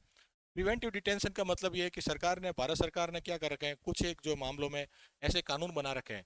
अगर यदि कोई व्यक्ति ने क्या कर रखा है कि कोई अपराध किया नहीं है, लेकिन ऐसी आशंका है कि वो निकट भविष्य में ऐसा कोई अपराध कर सकता है, या फिर देश में जो शांति व्यवस्था या पब्लिक ऑर्डर है उसको क्या कर सकता है, डिस्टर्ब कर सकता है, तो ऐसी स्थिति में क्या किया जा सकता है, प्रिवेंटिव डिटेंशन के कानून के तहत उस व्यक्ति को क्या किया जा सकता है, गिरफ्तार किया जा सकता है।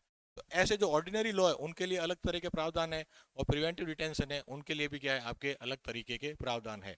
भाग एक किसके लिए, ऑर्डिनरी लॉ, गिरफ्तारी की सूचना का अधिकार है। तो जब भी किसी व्यक्ति को गिरफ्तार करोगे तो पुलिस को अधिकारी को क्या कहना पड़ेगा, यू आर अंडर अरेस्ट। ऐसा नहीं कि सीधा पकड़ के ले गए और आपने कुछ कहा ही नहीं। कानूनी सलाहकार से परामर्श लेने का अधिकार है, right to consult a legal advisor. कोई भी व्यक्ति अगर यदि उसको गिरफ्तार किया जाता है तो उसको अपना वकील को करने का क्या है, अधिकार है। 24 घंटे के भीतर न्यायाधीश के समक्ष उसको क्या करना पड़ेगा, पेश करना पड़ेगा। तो जो भी मजिस्ट्रेट है उसके सामने इसको क्या करना है, पेश करना है। यदि न्यायाधीश आगे हिरासत में रहने का आदेश नहीं देता है तो 24 घंटे के बाद उसको क्या कर दिया जाएगा, रिहा कर दिया जाएगा। Right to be released after 24 hours if जज does not give further detention, मतलब कि अगर यदि बाद में और अगर यदि उसको कैद नहीं दी जाती है तो 24 घंटे के भीतर भीतर आपको क्या करना पड़ेगा, उसको छोड़ना पड़ेगा। अब इसमें कौन कौन से एक्सेप्शन है? एक तो एक विदेशी व्यक्ति हो गया, या प्रिवेंटिव डिटेंशन के कोई कानून हो गया, न्यायालय का आदेश है, मतलब कोर्ट ने उसको गिरफ्तार करने को कहा है, ठीक है, इनकम टैक्स से संबंधित कोई मामला हो गया, या फिर कोई नागरिक यानी कि सिविल अरेस्ट है, तो उन सब के मामले में ये कानून का आपके जो कह सकते हैं प्रावधान इसमें लागू नहीं है। कुल मिलाकर के ये केवल और केवल किस में लागू है? क्रिमिनल लॉज में। किस में कहाँ लागू है ये? क्रिमिनल लॉज में, क्योंकि क्रिमिनल लॉज में सामान्यतः क्या रहता है, सजा ज़्यादा होती है और जमानत भी जो है वो नहीं मिलती है। इन दोनों, क्योंकि क्रिमिनल लॉज का जो उल्लंघन होता है उसके तहत क्या रहेगा, कार्यवाही थोड़ी कड़ी होती है, तो इसको प्रोटेक्शन के लिए भारत के मौलिक अधिकारों में विशेष प्रावधान किए गए हैं। तो आर्टिकल 22 क्या कहता है ऑर्डिनरी लॉज में? अगर यदि आप किसी भी व्यक्ति को गिरफ्तार करते हो तो आपको सूचना देनी पड़ेगी, ठीक है, उसको कानूनी सहायता लीगल एडवाइस लेने के लिए आपको उसको अधिकार रहेगा, 24 घंटे के भीतर मजिस्ट्रेट को पेश करोगे, और मजिस्ट्रेट ने उसको और ज़्यादा डिटेंशन में रखने को नहीं कहा तो 24 घंटे के भीतर आपको क्या करना पड़ेगा, उसको छोड़ना पड़ेगा। एक्सेप्शन क्या है? कोई भी विदेशी है, प्रिवेंटिव डिटेंशन है, कोर्ट ऑर्डर, इनकम टैक्स और सिविल अरेस्ट के मामले हैं, वो सारे इसके क्या रहेंगे, एक्सेप्शन रहेंगे। पार्ट भी आता है इसमें, कौन सा पार्ट भी आता है? प्रिवेंटिव डिटेंशन यानी कि निवारक निरोध। जैसे मैंने आपको कहा कि कोई इस तरीके को देश की अखंडता हो गया, देश की आपके सॉवरेनिटी हो गया, उससे संबंधित किसी तरह का कह सकते हैं कानून पारित होता है, मतलब ऐसा कोई कानून है जिसमें देश की अखंडता और जो संप्रभुता उसको लेकर के कोई खतरा है, तो उन सब मामलों के लिए क्या रहेगा, प्रिवेंटिव डिटेंशन के मामले रहेंगे। इसमें डिटेंशन मैक्सिमम कितना रहेगा? 3 महीने का, ठीक है। कम्युनिकेट ग्राउंड ऑफ डिटेंशन, मतलब कि आपको डिटेंशन का ग्राउंड जो है वो बताना पड़ेगा। उससे पहले सामान्य विधि में कितना था डिटेंशन का समय? केवल 24 घंटे था। इसमें कितना रखा जा सकता है? 3 घंटे, 3 महीने के लिए रखा जा सकता है। जैसे अभी आपके जो थे, क्या नाम है ये, लद्दाख के जो आपके पब्लिक एक्टिविस्ट थे, उनको अभी गिरफ्तार करके लंबे समय तक प्रिवेंटिव डिटेंशन के अंदर उनको रखा गया था। हिरासत के खिलाफ कोई कानूनी प्रतिनिधित्व का भी क्या दिया जाएगा, आपके उसको अधिकार दिया जाएगा। नोट, निवारक निरोध के लिए विधि बनाने की शक्तियां किसके पास में? संसद के पास में। कौन कौन से मामले निवारक निरोध बना सकते हैं? रक्षा, विदेश मामले और भारत की सुरक्षा। संसद और विधानसभा दोनों किस किस में बना सकती है? राज्य की सुरक्षा, सार्वजनिक व्यवस्था और आवश्यक आपूर्ति और सेवाएं। और अधिनियमित विधियां कौन कौन से हैं? तो ये सारे जो आपके कानून कौन से हैं, अधिनियमित है, ठीक है। तो कहने का मतलब ये है कि भारत की संसद या किसी भी राज्य की विधानसभा कोई ऐसा स्पेशल एक्ट पारित करती है और उसको नाम दे दिया जाता है कि प्रिवेंटिव डिटेंशन एक्ट है। सामान्यतः किसी भी व्यक्ति को 24 घंटे के भीतर भीतर जज को पेश करना है, ठीक है। और अगर यदि जज ने कह दिया कि भाई अब इसको गिरफ्तार करने की आवश्यकता नहीं है, उसको छोड़ दो, तो 24 घंटे के भीतर भीतर छोड़ना है। लेकिन प्रिवेंटिव डिटेंशन के तहत अगर यदि किसी को गिरफ्तार किया है तो जज के सामने प्रस्तुत किए बिना उसको 3 महीने तक हिरासत में रख सकते हैं। कितने महीने तक? 3 महीने तक हिरासत में रख सकते हैं, लेकिन उसको डिटेंशन का ग्राउंड बताना पड़ेगा। वो अपना वकील जो है वो खड़ा कर सकता है, मतलब कि वो क्या कर सकता है, कानूनी सहायता लेने की वो अधिकारी है।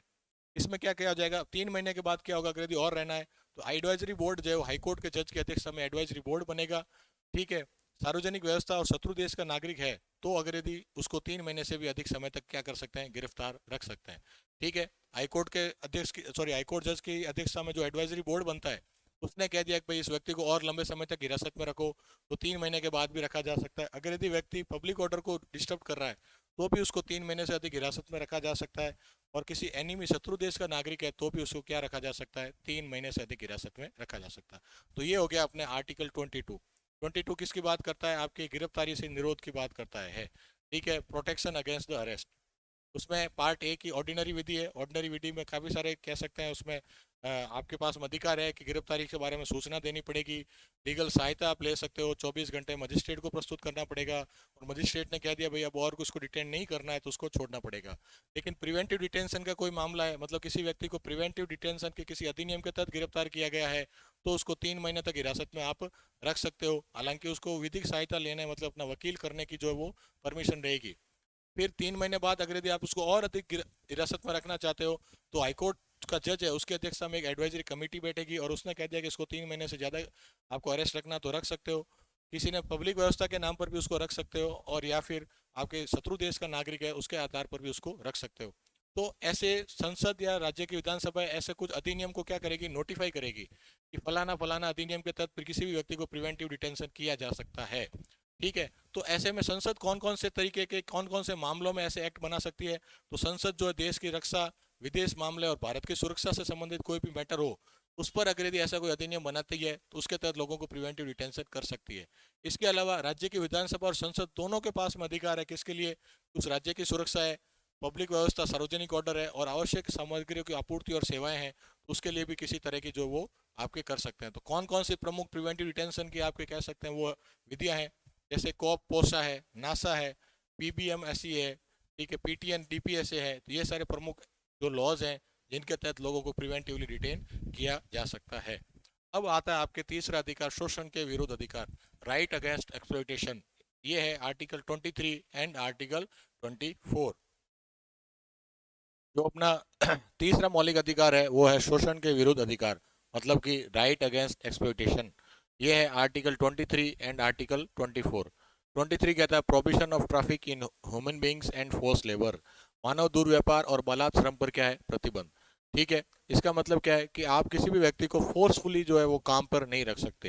पहले जब सामंती व्यवस्था थी तो हम देखते हैं कि कई लोग पीढ़ी दर पीढ़ी सामंतों के वहां पर काम करते ही रहते थे। ठीक है, और उनको ये लगता था कि यहाँ पर काम करना है, बेकार निकालना, और उनके बदले में उनको कोई कह सकते हैं उचित मानदेय भी नहीं मिलता था। ठीक है, एक वक्त की रोटी मिल गई और पूरे दिन लोग क्या करते थे, वहां पर काम करते थे। इस तरीके का कोई भी कह सकते हैं फोर्सफुली लेबर आप नहीं करवा सकते। लेकिन क्या कर सकती है सरकार, सार्वजनिक उद्देश्य हेतु अनिवार्य सेवा की जो कह सकते हैं शर्त लगा सकती है। अगर यदि देश को किसी काम के लिए आवश्यकता रहती है तो हर व्यक्ति से कह सकता है कि आपकी जो क्षमता है उसके अनुसार आपको क्या करनी है, कंपलसरी सर्विस को रेंडर करना है। फिर आता है आर्टिकल 24, कारखानों में बच्चों के नियोजन पर प्रतिबंध है। कि जो फैक्ट्रीज होती हैं जिसके अंदर लेबरस वर्क किया जाता है, पारिश्रमिक पूर्ण वर्क किया जाता है, उसके अंदर बच्चों को जो आप क्या नहीं कर सकते, अपॉइंट या फिर एम्प्लॉय नहीं कर सकते। लेकिन इसमें रेस्ट्रिक्शन एक्सेप्शन क्या है, अगर यदि कोई हार्मलेस वर्क है या इनोसेंट वर्क है या कोई घरेलू कार्य है, जैसे कोई दुकान हो गया तो वहां पर बच्चा एजुकेशन के बाद में थोड़े समय तक बैठ सकता है, या कोई आर्टफुल हो गया, क्रिएटिव वर्क हो गया जैसे सिंगिंग, डांसिंग, पेंटिंग, तो वहां पर भी जो बच्चा काम कर सकता है तो ये सारे क्या है उसके अंदर काम कर सकते हैं। बाकी किसी भी तरह की फैक्ट्रीज वगैरह है उसके ऊपर क्या है, बाल श्रम क्या है पूरी तरीके से आपके प्रतिबंधित है। तो ये क्या है, राइट अगेंस्ट एक्सप्लॉइटेशन। तो इसके तहत कौन कौन से आर्टिकल है, 23 और 24। पहला 23 में किस तरह का एक्सप्लॉइटेशन है, फोर्स लेबर, बलात् श्रम का। और आर्टिकल 24 में किसकी बात की गई है, आपके चाइल्ड लेबर यानी कि बाल श्रम की बात की गई है। अब आता है आपके चौथा आर्टिकल, चौथा अधिकार है धार्मिक स्वतंत्रता का अधिकार, right to freedom of religion. Article 26 से लेकर के आर्टिकल 28, सॉरी 25 से लेकर के आर्टिकल 28, 25, 26, 27 और 28। इसमें कितने आर्टिकल हैं, 4। आर्टिकल 25 क्या कहता है कि आपको किसी भी धर्म को मानने की स्वतंत्रता है, अंतःकरण की स्वतंत्रता, फ्रीडम टू कंसेस। ठीक है, मानने की स्वतंत्रता यानी फ्रीडम टू कन्फेस। आचरण की स्वतंत्रता है, फ्रीडम टू प्रैक्टिस, मतलब आप किसी भी धर्म का आचरण कर सकते हैं। उसका प्रचार करने की स्वतंत्रता है, फ्रीडम टू प्रोपोगेट है। सिख कृपाण पहन सकते हैं, सिखों के पास में सामान्यतः क्या है, कोई हथियार आप कैरी नहीं कर सकते, लेकिन सिख धर्म के व्यक्ति आर्टिकल अपने 25 के तहत क्या कर सकते हैं, कृपाण पहन सकते हैं। अब इसके अंदर हिंदू वगैरह कुछ धर्मों का उल्लेख किया गया है, तो जो आर्टिकल 25 के अंदर जो हिंदुओं का उल्लेख है, उस हिंदूज के अंदर सिख, जैन और बुद्ध है, वो सभी के सभी क्या है, आपके शामिल है। जन कल्याण के लिए हिंदू संस्थान को सभी वर्गों के लिए खोला जा सकता है। हमने देखा है कि जो पुराने जमाने के अंदर क्या थे कि जो टेम्पल्स वगैरह थे, जो रिलीजियस थे विशेष करके हिंदू धर्म में, तो उनको दलित वर्ग है या फिर आदिवासी वर्ग है या फिर महिलाएं हैं, इनके लिए ओपन नहीं रखा जाता था, मतलब कि बहुत ही लिमिटेड एंट्री थी, हर किसी के लिए ओपन नहीं थे। लेकिन आर्टिकल 25 में क्या कहा है कि जो हिंदी इंस्टीट्यूशन है उनको पब्लिक वेलफेयर के तहत जो वो सबके लिए खोला जा सकता है। इसमें सिख, जैन और बुद्धिस्ट जो वो सारे के सारे शामिल हैं। मतलब कि आर्टिकल 25 में जो हिंदू वर्ड यूज किया गया है उसमें सिख, जैन और बुद्धिस्ट जो वो तीनों इसमें आपके शामिल है। अनुच्छेद 25 व्यक्तिगत अधिकार है, वही अनुच्छेद 26 जो संप्रदायों का अधिकार है। अनुच्छेद 25 और 26 अभी हम पढ़ने वाले हैं। 25 किसी इंडिविजुअल की राइट की बात करता है कि आप किसी भी तरह का जो धर्म है किसी भी तरह उसको मान सकते हो, उसका आचरण कर सकते हो, उसका प्रचार प्रसार कर सकते हो। लेकिन उन्हीं आर्टिकल 26 कहता है जो रिलीजियस इंस्टीट्यूशन है उनको अधिकार है कि आप इंस्टीट्यूशन स्थापित कर सकते हो, उसको मैनेज कर सकते हो, उसके लिए फंड रेज कर सकते हो। ठीक है, केवल इस अनुच्छेद में सेक्युलर लौकिक शब्द का उल्लेख हुआ है, तो ये भी इंपॉर्टेंट बन जाता है कि संविधान के केवल अनुच्छेद 25 में, कौन से अनुच्छेद में, अनुच्छेद 25 में जो है वो लौकिक या सेकुलर शब्द का उपयोग हुआ है। रेस्ट्रिक्शन कैसे, किसके आधार पर रेस्ट्रिक्शन लग सकता है, सार्वजनिक व्यवस्था, पब्लिक ऑर्डर, नैतिकता, मोरालिटी, स्वास्थ्य और मौलिक अधिकारों का उल्लंघन के आधार पर इसमें क्या लग सकता है, उल्लंघन। कौन कौन सा, public order, morality, health, fundamental right violation, activity association with, तो ये नहीं, इसके आधार पर क्या लग सकता है, इसमें आपके प्रतिबंध लग सकता है। आप कोई पब्लिक ऑर्डर खराब कर रहे हो धर्म के प्रचार के लिए तो नहीं कर सकते। मॉरलिटी नैतिकता का, अनैतिक काम कर रहे हो धर्म के नाम पर, अनैतिक आचरण हो रहा तो भी नहीं होगा। हेल्थ, मतलब कि अगर यदि आप अपनी हेल्थ या दूसरों की हेल्थ धार्मिक आचरण के नाम पर खराब कर रहे हो तो भी आप नहीं कर सकते, और किसी और के फंडामेंटल राइट्स को भी आप धार्मिक आचरण के नाम पर वायलेट नहीं कर सकते। अगला आता है article 26, freedom to manage religious affairs. धार्मिक मामलों के प्रबंधन की क्या इसमें स्वतंत्रता है। तो कोई भी संस्थान क्या धार्मिक संस्थान को स्थापित कर सकते हैं और उसको संचालित कर सकते हैं। Form and run religious institution. संपत्ति का स्वामित्व, अधिग्रहण और प्रशासित करने का अधिकार है। मतलब कि आप किसी भी तरह के रिलीजन है तो उसके रिलीजियस अफेयर्स उसको मैनेज कर सकते हैं। राइट टू ओन और एक्वायर प्रॉपर्टी हो गया। इसके ऊपर कौन कौन से प्रतिबंध है। एक तो सार्वजनिक व्यवस्था, नैतिकता और स्वास्थ्य के आधार पर इसमें क्या लगाए जा सकते हैं, प्रतिबंध लगाए जा सकते हैं। जैसे अभी कहा था, आपके आर्टिकल 25 कैसा है, इंडिविजुअल यानी कि व्यक्तिगत है। और आर्टिकल 26 कैसा है, आपके सांप्रदायिक का है। किसका है, एक रिलीजियस संप्रदाय का जो है वो अधिकार है। ठीक है, ये तो व्यक्तिगत है, और ये कैसा है, आपके संप्रदाय का। आर्टिकल 27 कहता है धर्म की वृद्धि के लिए करों के संग्रहण पर रोक है। ठीक है, इसका मतलब क्या है कि कोई भी सरकार या कोई भी व्यक्ति है धर्म की वृद्धि के लिए कोई भी तरह का कर या टैक्स नहीं लगा सकती। जैसे सरकार ऐसा कोई टैक्स नहीं लगा सकती जिसमें यह कहा जाए कि इस धर्म की वृद्धि या इस धर्म की किसी स्थापना के लिए टैक्स लगाया जा रहा है, और इसमें और इस टैक्स से जो पैसा कलेक्ट हुआ है उसका भुगतान जो है वो फलाने फलाने किसी धर्म विशेष के ऊपर खर्च किया जाएगा। मतलब ना तो आप किसी धर्म के नाम पर पैसा कलेक्ट कर सकते हो, कोई टैक्स ले सकते हो, और न ही जो टैक्स कलेक्टेड है उसको किसी धर्म के नाम पर खर्च कर सकते हो। लेकिन फीस यानी कि शुल्क जो है वो लिया जा सकता है। जैसे कोई एंट्री फीस हो गई, किसी पुस्तक को बेच करके कोई फीस हो गया, शुल्क ले गया, कोई धार्मिक पुस्तक की बिक्री है उसके माध्यम से आप क्या कर सकते हो, ले सकते हो। ठीक है, freedom from the taxation and promotion of the religion. फिर आगे आपके आर्टिकल 28 कहता है धार्मिक शिक्षा में भाग लेने से स्वतंत्रता, freedom from attending religious instruction. इसके तहत आर्टिकल 28 ए क्या कहता है, राज्य नीति से पूर्णतः पोषित किसी भी शिक्षा संस्थान में कोई धार्मिक शिक्षा नहीं दी जाएगी। मतलब ऐसी कोई भी संस्थान जो कंप्लीटली किसके द्वारा फंडेड है, गवर्नमेंट के द्वारा फंडेड है, तो वहां पर किसी भी तरह का रिलीजियस इंस्ट्रक्शन जो है वो नहीं दिया जाएगा। No religious instruction shall be provided in any educational institute holy maintained out of state funds. अब आर्टिकल 28 में क्या है कि जो एजुकेशनल इंस्टीट्यूट्स हैं उनको कितने भागों में बांटा गया है, 4 भागों में। कितने भागों में बांटा गया है, 4 भागों में। एक तो हो गया आपके कंप्लीटली आपके स्टेट फंड से मेंटेन किया गया, मतलब कि क्या हो गया, fully maintained by the state, तो इसके अंदर तो किसी भी तरह की धार्मिक शिक्षा नहीं दी जा सकती।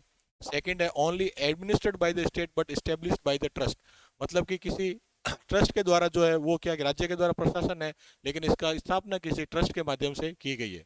राज्य के द्वारा केवल वित्त पोषित है, मतलब कि राज्य के द्वारा फंडेड है लेकिन प्रशासन जो है वो किसी और संस्था के द्वारा किया जा रहा है। या चौथा कौन सा है, राज्य के द्वारा मान्यता प्राप्त है, रिकॉग्नाइज्ड बाय द स्टेट है। तो इन 4 तरह के एजुकेशनल इंस्टीट्यूट्स है, इन चारों तरीके के लिए क्या है, अलग अलग तरह की धार्मिक स्वतंत्रता है। ठीक है, राज्य के द्वारा प्रशासित लेकिन ट्रस्ट के तहत स्थापित संस्था जिसमें धार्मिक शिक्षा की आवश्यकता होती है उसके अंदर जो धार्मिक शिक्षा दी जा सकती है। केवल इसके अंदर धार्मिक शिक्षा नहीं दी जा सकती, बाकी इसमें इसमें और इसमें, इन तीनों के अंदर जो है वो धार्मिक शिक्षा जो है वो दी जा सकती है। ठीक है, तो ये हो गया आपके धार्मिक शिक्षा का अधिकार। अब आता है आपके आर्टिकल 29 और 30, उसके अंदर आ गया right to culture and education, संस्कृति और शिक्षा का अधिकार। ठीक है, ये आर्टिकल 29 और आर्टिकल 30 ये दोनों अल्पसंख्यकों के लिए, माइनॉरिटीज के लिए हैं। आर्टिकल 29 कहता है अल्पसंख्यकों के हितों की सुरक्षा की protection of interest of the minorities. 21 ए कहता है भारत के नागरिकों को अपनी विशिष्ट भाषा, लिपि और संस्कृति बनाए रखने का क्या होगा, अधिकार होगा। Citizens of India shall have the right to their distinct language, script और कल्चर। इसके अंदर कौन कौन से बात की गई है, आपको अपनी भाषा, आपकी जो लिपि है, स्क्रिप्ट और आपका जो संस्कृति है उसको बचाने का क्या रहेगा, अधिकार रहेगा। विशिष्ट समूह और व्यक्तिगत हितों का क्या रहेगा, संरक्षण रहेगा। Right to specific groups interest and right to individual, इसके अंदर व्यक्तियों के भी अधिकार है और किसी ग्रुप के भी क्या है इसके अंदर अधिकार है। इसमें धार्मिक और भाषाई दोनों अल्पसंख्यकों को शामिल किया गया है। मतलब जैसे कोई भी भाषा है उसको बहुत कम लोग बोलते हैं तो उनको अपनी भाषा को संरक्षित रखने का अधिकार रहेगा। या कोई धार्मिक मामलों में अल्पसंख्यक है और वो अपनी संस्कृति को अपनाना चाहते हैं, उसका प्रचार प्रसार करना चाहते हैं, तो भी उनके पास में क्या रहेगा, अधिकार रहेगा। सुप्रीम कोर्ट ने क्या कहा, यह अधिकार बहुसंख्यक और अल्पसंख्यक दोनों के लिए है। अब इसका मतलब ये नहीं है कि कोई मेजोरिटी है उनके पास में इस तरह का कोई अधिकार नहीं है। तो सर कहता है कि भाई सुप्रीम कोर्ट ने कहा कि अगर यदि कोई मेजोरिटी भी है, कोई बहुसंख्यक समुदाय भी है, वो भी अपने धर्म को, अपनी भाषा को, अपनी स्क्रिप्ट को, अपने कल्चर को अगर प्रमोट करना चाहते हैं तो कर सकते हैं। तो मतलब आर्टिकल 29 दोनों के लिए, किस किस के लिए, मेजोरिटी एंड माइनॉरिटी दोनों के लिए है। ये अपने को इंपॉर्टेंट है, पता होना चाहिए। आर्टिकल 30 की बात करें कि अल्पसंख्यकों को शैक्षणिक संस्थान स्थापित करने और उसका प्रशासन करने का अधिकार है। ये सभी अल्पसंख्यकों को अधिकार है और राज्य इसमें कोई भेदभाव नहीं करेगा। ठीक है। ठीक वैसा ही जैसे आर्टिकल 28 में था कि भाई कोई शैक्षणिक संस्थान है उसमें धार्मिक शिक्षा नहीं दी जाएगी। और आर्टिकल 30 कहता है कि कोई भी माइनॉरिटी इंस्टीट्यूट्स हैं उसको क्या करना है, अपने एजुकेशन संस्थानों को स्थापित करने का क्या रहेगा अधिकार। इसी के तहत जो है वो मदरसे जो वो स्थापित किए जाते हैं जिसमें जो है वो धार्मिक शिक्षा जो वो दी जाती है। तो ये सारे के सारे हो गए अपने पांचों अधिकार। छठा अधिकार आता है आपके कॉन्स्टिट्यूशनल रेमेडीज का। ठीक है, उससे पहले एक अपने था आर्टिकल 31 राइट टू प्रॉपर्टी, इसको वर्तमान में हटा दिया गया है।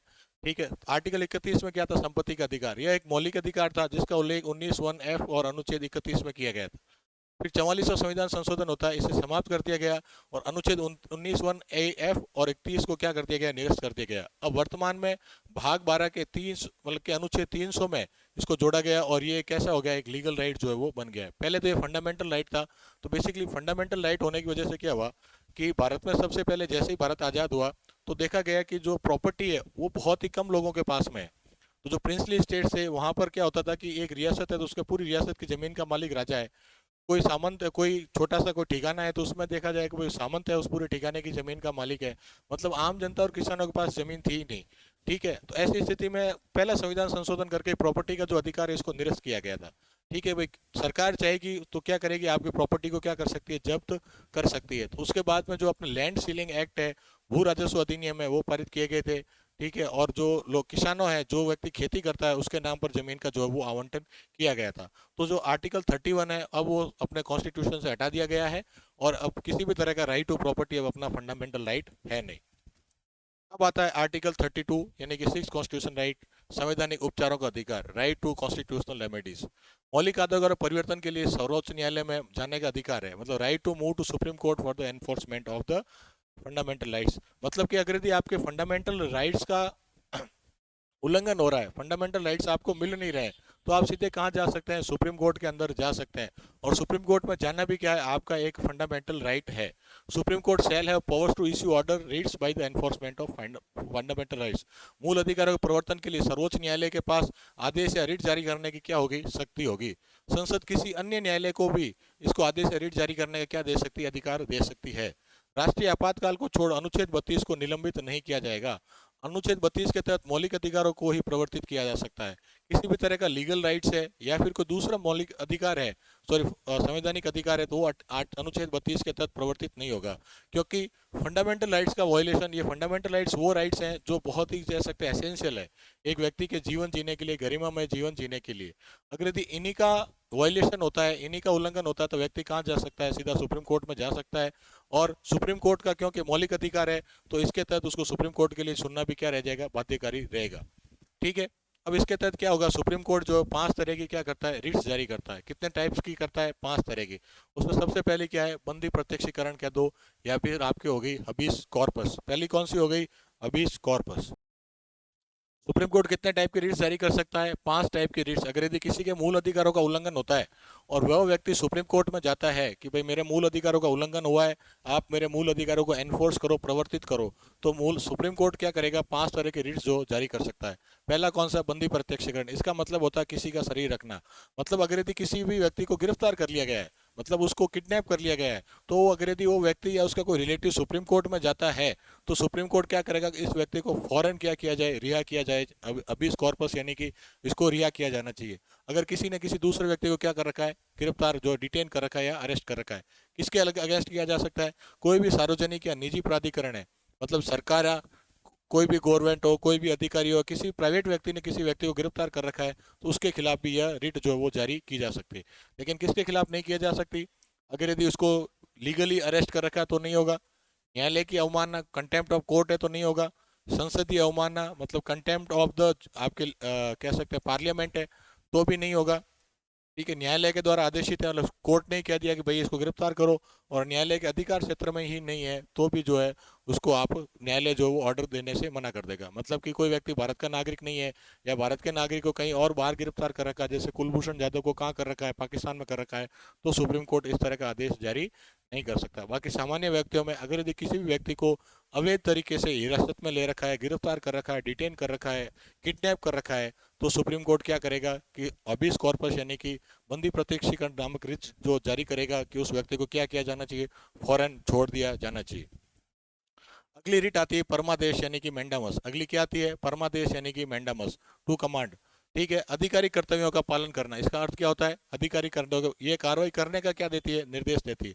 किस किस के अगेंस्ट कह देगी भाई इसके ऊपर कार्रवाई करो? कोई भी सार्वजनिक निकाय है, मतलब कि कोई सरकारी कार्यालय है, क्या है? कोई भी सरकारी ऑफिस, ठीक है। कोई निगम है, मतलब कि कॉरपोरेशन है जो सरकार के द्वारा बनेगी, कोई कंपनी है, कोई आपके ट्रिब्यूनल, अधीनस्थ सबऑर्डिनेट कोर्ट है, सबऑर्डिनेट कोर्ट हो गया या ट्रिब्यूनल हो गया। मतलब सुप्रीम कोर्ट अपने किसी भी सबऑर्डिनेट कोर्ट या किसी भी न्यायालय जो अधीनस्थ न्यायालय उसको कह सकता है कि आप इसने इन आदेशों का जो इन कर्तव्यों का पालन करो। या किसी भी तरह के सरकारी अधिकारी है, सरकारी कार्यालय, उसको भी क्या कर सकता है? ये आदेश दे सकता है कि आप ये काम करो। तो ये कौन सी होगी? मैंडामस। अब किसके अगेंस्ट नहीं कर सकता? किसी निजी निकाय या व्यक्ति के विरुद्ध ये मैंडामस जारी नहीं किया जा सकता। गैर संवैधानिक विभाग है, मतलब कि नॉन कॉन्स्टिट्यूशनल बॉडी है जिसका संविधान के अंदर कोई उल्लेख नहीं है, तो उसके खिलाफ भी ये मैंडामस जारी नहीं किया जा सकता। यदि कर्तव्य कैसे हैं? डिस्क्रेशनरी है। अगर यदि विवेकाधीन कर्तव्य है तो उस व्यक्ति को सुप्रीम कोर्ट नहीं कह सकता कि आप ये काम करो। ठीक है। संविदात्मक कार्य है, मतलब कि कॉन्ट्रेक्चुअल ऑब्लिगेशन है, मतलब कि दो पार्टियों के बीच में क्या हो रखा है? कॉन्ट्रैक्ट हो चुका है, किसी तरह की कह सकते हैं कि आपने कोई कॉन्ट्रैक्ट साइन कर रखा है, कोई एफिडेविट साइन कर रखा है, तो भी जो है आपको उस कार्य करने के लिए बाधित जो है वो नहीं किया जा सकता।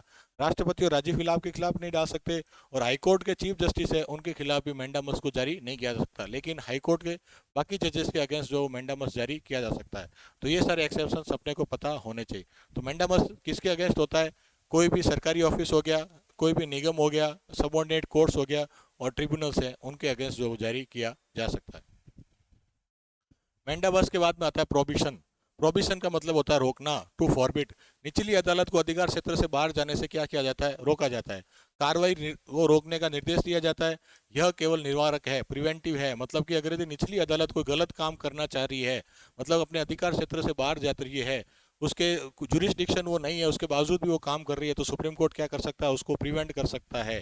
किसके अगेंस्ट होगा? ये केवल और केवल आपके निचली अदालतों के अगेंस्ट ही होगा। कोई भी जुडिशियल बॉडी हो गया, कोई भी ट्रिब्यूनल्स हो गया, कोई भी प्राधिकरण हो गया, उनके अगेंस्ट ही जो है वो ये जारी किया जा सकता है।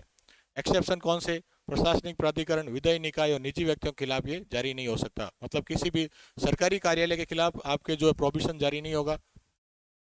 लेजिस्लेटिव बॉडी मतलब विधान मंडल है, जो लोकसभा, राज्यसभा, विधानसभा है, उनके खिलाफ नहीं होगा, और प्राइवेट व्यक्तियों के खिलाफ भी ये जारी नहीं होगा। फिर आपके चौथी रिट आती है सर्श्योरेरी। क्या आती है? सर्श्योरेरी, मतलब कि उत्प्रेषण।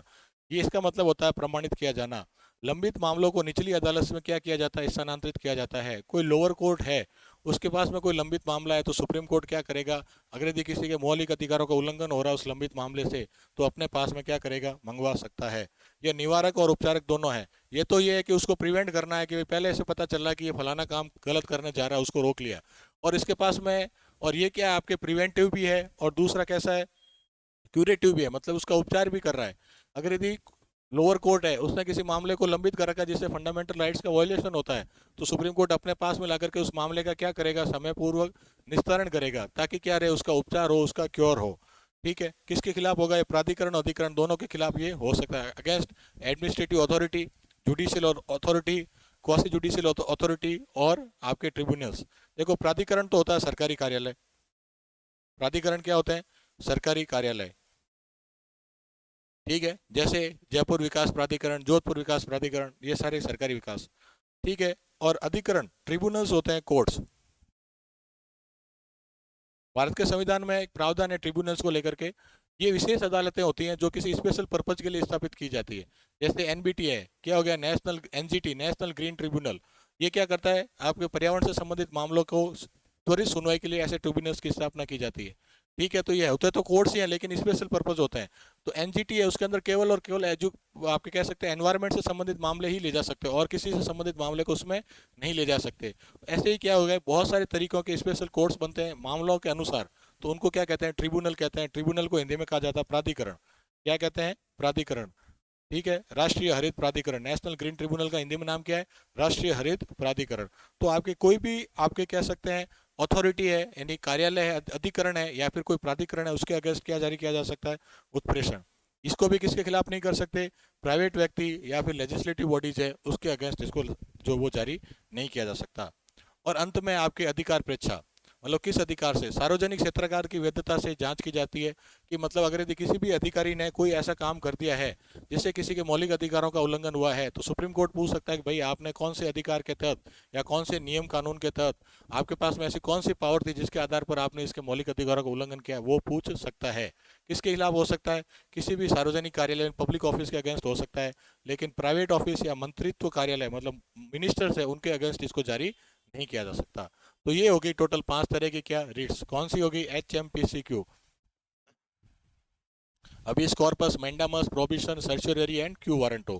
ठीक है, तो किसके अगेंस्ट जारी की जा सकती है, इसका क्या अर्थ होता है और इसके क्या अपवाद हैं, ये सब हमें कंपेरेटिवली याद होने चाहिए। फिर हो गया आर्टिकल अनुच्छेद 33 और अनुच्छेद 34। अनुच्छेद 33 कहता है क्या? सशस्त्र बल का मौलिक अधिकार, कि जो आपके फंडामेंटल राइट्स हैं, सशस्त्र बल हो गए जैसे आर्मी, नेवी, एयरफोर्स हो गया, या सेमी आर्म्ड फोर्सेज हो गई जैसे आपके BSF हो गया, CRPF हो गया, उनके क्या मौलिक अधिकार हैं? तो संसद को सशस्त्र बलों, अर्धसैनिक बलों, पुलिस, खुफिया एजेंसियों के मौलिक अधिकारों को प्रतिबंधित करने का क्या रहेगा? अधिकार रहेगा। मतलब पार्लियामेंट क्या कर सकती है? इनको मौलिक अधिकार है उनको क्या कर सकती है? रेस्ट्रिक्ट कर सकती है। यह सुप्रीम कोर्ट और हाई कोर्ट के रिट क्षेत्र के अधिकार से कोर्ट मार्शल को बाहर कर सकता है। ठीक है, मतलब कि किसी भी सैन्य अधिकारी के अगेंस्ट कोई कार्रवाई की जाती है तो वो उसके लिए क्या है कि सुप्रीम कोर्ट में अपने मौलिक अधिकारों के उल्लंघन के लिए नहीं आएगा। जैसे किसी सैन्य अधिकारी को कोर्ट मार्शल करके सर्विस से बाहर निकाल दिया गया है तो वो अपने इस आर्टिकल 32 के तहत सुप्रीम कोर्ट के अंदर नहीं जा सकता। ये किस में लिखा गया? अनुच्छेद 33 के अंदर। फिर आता है आर्टिकल 34, मार्शल लॉ और मौलिक अधिकार। संसद मार्शल लॉ के तहत किसी भी कार्य, आदेश, सजा, दंड को वैध कर सकती है। इससे किसी भी अदालत में चुनौती नहीं दी जाएगी। मार्शल लॉ का मतलब ये हो गया कि भाई किसी एक एरिया स्पेसिफिक में कोई ऐसी लॉ एंड ऑर्डर की सिचुएशन आ गई है और वहाँ पर जो भी आपके जुडिशरी है, एग्जीक्यूटिव बॉडी है और या फिर आपके विधायक है, उन सबको निलंबित करके केवल आर्मी को वहाँ पर जो अपॉइंट कर दिया जाता है। तो ऐसी स्थिति में क्या किया जा सकता है कि कोई भी अगर यदि फंडामेंटल राइट्स का वायलेशन है तो उसको किसी कोर्ट में चुनौती नहीं दी जाएगी। ये किसमें है? आर्टिकल 34 में। आर्टिकल 35 कहता है कुछ मौलिक अधिकारों का प्रभाव। संसद राज्य विधानमंडल के क्षेत्राधिकारों में निम्नलिखित का अनुप्रयोग या प्रतिबंध के संबंध में विधि बना सकती है। आर्टिकल 16 आवासीय स्थिति, आर्टिकल 17 अस्पृश्यता, अनुच्छेद 32, 33 और 34। मतलब कि भारत की संसद जो है आर्टिकल 16, 17 और 32, 33 और 34 को लागू करने के लिए इवन राज्य के क्षेत्राधिकार के अंदर भी क्या कर सकती है? आपके विधि बना सकती है। ठीक है, तो ये हो गए सारे effective of certain fundamental rights. अब आता है exception of fundamental rights. Exception, अपवाद का क्या मतलब होता है कि कोई भी चीज उस भाग में तो शामिल है लेकिन उससे अलग है। तो एक्सेप्शन है फंडामेंटल राइट्स के एक्सेप्शन का क्या मतलब हुआ कि वो अनुच्छेद जो फंडामेंटल राइट्स में तो शामिल है लेकिन फंडामेंटल राइट्स है नहीं। कौन कौन से हो गया? अनुच्छेद 31 से संपत्ति अर्जन संबंधी विधियों की व्यावर्ती, वैसे तो हटा ही चुके हैं, ये फर्स्ट आपके कॉन्स्टिट्यूशन अमेंडमेंट से जोड़ा गया था। अनुच्छेद 14 और 19 द्वारा प्रदत्त मौलिक अधिकारों के उल्लंघन के आधार पर 5 श्रेणियों के कानूनों को चुनौती दिए जाने को अमान्य किए जाने से बचाता है। कौन कौन से? भूमि अधिग्रहण है, कृषि भूमि सुधार है, उद्योग, वाणिज्य और मुआवजे का भुगतान है। इन पांचों के आधार पर जो है आर्टिकल 14 और आर्टिकल 19 के उल्लंघन को उल्लंघन नहीं माना जाएगा। ये किस में कहा गया है? अनुच्छेद 31A। मतलब 31A किसके अंदर है? आपके मौलिक अधिकारों पार्ट 3 के अंदर है, लेकिन ये मौलिक अधिकार नहीं है। ये कहता है कि अगर यदि आप अपने मौलिक अधिकारों को उल्लंघन किसके आधार पर? Land acquisition, agriculture land reform हो गया, उद्योग, कॉमर्स या पेमेंट ऑफ कंपनसेशन है, इसके आधार पर अगर चुनौती देते हो तो आपका आर्टिकल 14 और आर्टिकल 19 का उल्लंघन जो है वो मान्य नहीं होगा। ये कौन सा हो गया? Article 31A। फिर आता है 32(1)(b) और 31(c). ये दोनों के किस तरह के बात की जाती है? मतलब 31वें के अंदर सारी वही चीजें ऐड की गई है। आप देखेंगे कि भाई 25वां संविधान संशोधन और 42वें संविधान संशोधन के माध्यम से जोड़ा गया कि कुछ विनियमों और अधिनियमों का विधि मान्य करण है। ये प्रथम संविधान संशोधन के द्वारा जोड़ा गया था। 9वीं अनुसूची में शामिल एक्ट और विनिमयों को किसी भी मौलिक अधिकार के उल्लंघन के लिए चुनौती नहीं दी जाएगी। 24 अप्रैल 1973 के बाद शामिल किए गए कानूनों की समीक्षा की जा सकती है। हमने देखा था फर्स्ट संविधान संशोधन के आधार पर क्या अनुसूची जोड़ी गई थी? 9th शेड्यूल जोड़ी गई थी। और 9th शेड्यूल में जो भी आपके कानून या फिर जो भी आपके कह सकते हैं लॉज शामिल है उनको आप जुडिशियल रिव्यू के लिए चैलेंज नहीं कर सकते। लेकिन 24 अप्रैल 1973 के बाद में 9th शेड्यूल में कुछ भी जोड़ा है तो उसको चुनौती दी जा सकती है। आर्टिकल 31C 25 से संविधान संशोधन के माध्यम से जोड़ा गया था कि जो डीपीएसपी होता है 39B और 39C, इनको लागू करने के लिए अगर यदि मूल अधिकारों का उल्लंघन होता है तो उसको उल्लंघन नहीं माना जाएगा। मतलब कि सरकार का दायित्व है कि डीपीएसपी को लागू करे, और उस डीपीएसपी को लागू करने के लिए अगर यदि ऐसा कोई कानून बनती है जिससे मूल अधिकारों का उल्लंघन हो तो उल्लंघन जो है वो नहीं माना जाएगा। 31C में किसी भी विधि को समीक्षा नहीं की जा सकती। इसको इसके अंदर एक और चीज जोड़ी गई थी कि 31C के तहत जो भी चीज रहेगी उसको किसी भी चीज की जुडिशियल रिव्यू नहीं किया जा सकता। इसको जो असंवैधानिक घोषित कर दिया गया था। फिर 42वें संशोधन में भी जोड़ा कि भाई संविधान संशोधन जो डीपीएसपी को लागू करने के लिए अगर यदि मौलिक अधिकारों का उल्लंघन होता है तो उल्लंघन नहीं माना जाएगा, उसको भी जो वो निरस्त कर दिया गया। तो मतलब 31A, 31B और 31C तीनों पार्ट 3 में शामिल है। किस में शामिल है? आपके पार्ट 3 यानी कि मौलिक अधिकार वाले भाग में शामिल है, लेकिन वास्तव में मौलिक अधिकार नहीं है। इसलिए इनको क्या कहा जाता है? एक्सेप्शन और मौलिक अधिकारों का अपवाद जो है वो कहा जाता है। 31(1)A के अंदर कहा गया है कि भाई जो 5 आधार पर आप अगर यदि चैलेंज करते हो तो आर्टिकल 14 और 19 का जो वो वायलेशन नहीं माना जाएगा। 31B में कहा गया कि 9वीं अनुसूची में शामिल जो भी अधिनियम है उनके आधार पर आपका मौलिक अधिकारों का उल्लंघन होता है तो नहीं माना जाएगा। 31C में कहा गया है कि आपके 39B और 39C को लागू करने के लिए अगर यदि आपके मौलिक अधिकारों का उल्लंघन होता है तो भी वो उल्लंघन नहीं माना जाएगा। तो ये तीनों के तीनों पार्ट 3 में होते हुए भी क्या है? मौलिक अधिकार नहीं है, इसलिए क्या माने जाते हैं? आपके अपवाद माने जाते हैं। भाग 3 के बाहर के अधिकार कौन कौन से हैं जो पार्ट 3 में नहीं है? जो भी अधिकार पार्ट 3 में नहीं है और बाहर किसी संविधान में लिखे गए हैं वो सारे के सारे क्या है? कॉन्स्टिट्यूशनल यानी कि संवैधानिक अधिकार है, लेकिन आपके मौलिक अधिकार नहीं है। इसके तहत कौन कौन से आते हैं? आर्टिकल 265 क्या? बिना प्राधिकार के कोई कर नहीं है। मतलब कि अगर यदि किसी के पास अथॉरिटी नहीं है तो वो आपसे कोई टैक्स नहीं ले सकता। अनुच्छेद 300A क्या कहता है? संपत्ति का अधिकार। ठीक है, मतलब बिना अधिकार के किसी को भी उसकी संपत्ति से वंचित जो है वो नहीं किया जा सकता।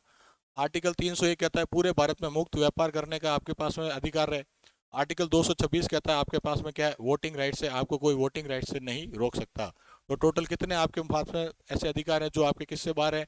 भाग 3 से बाहर है। अनुच्छेद 265, 300A, 301 और 326 ये सारे के सारे किससे बाहर है? आपके पार्ट 3 से जो है वो बाहर है।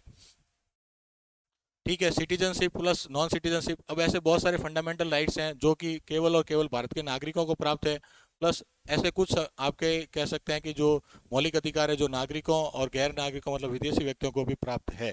केवल नागरिकों को प्राप्त अधिकार कौन से हैं? अनुच्छेद 15, 16, अनुच्छेद 19, 29 और अनुच्छेद 30। 15 और 16 में किसकी बात की गई? आरक्षण की बात की गई। किसकी बात की गई? आरक्षण की बात की गई है। तो आरक्षण किसी भी गैर भारतीय को दिया नहीं जा सकता। अनुच्छेद 19 में किसकी बात की गई है? फ्रीडम ऑफ एक्सप्रेशन और 5-6 तरह की फ्रीडम की बात की गई है, ये भी केवल भारतीयों के पास में। और आर्टिकल 29 और आर्टिकल 30 ये किसकी बात की जाती है? अल्पसंख्यकों की बात की जाती है। किसकी बात की जाती है? इन दोनों में अल्पसंख्यकों के अधिकार है। ठीक है, एक तो किसमें?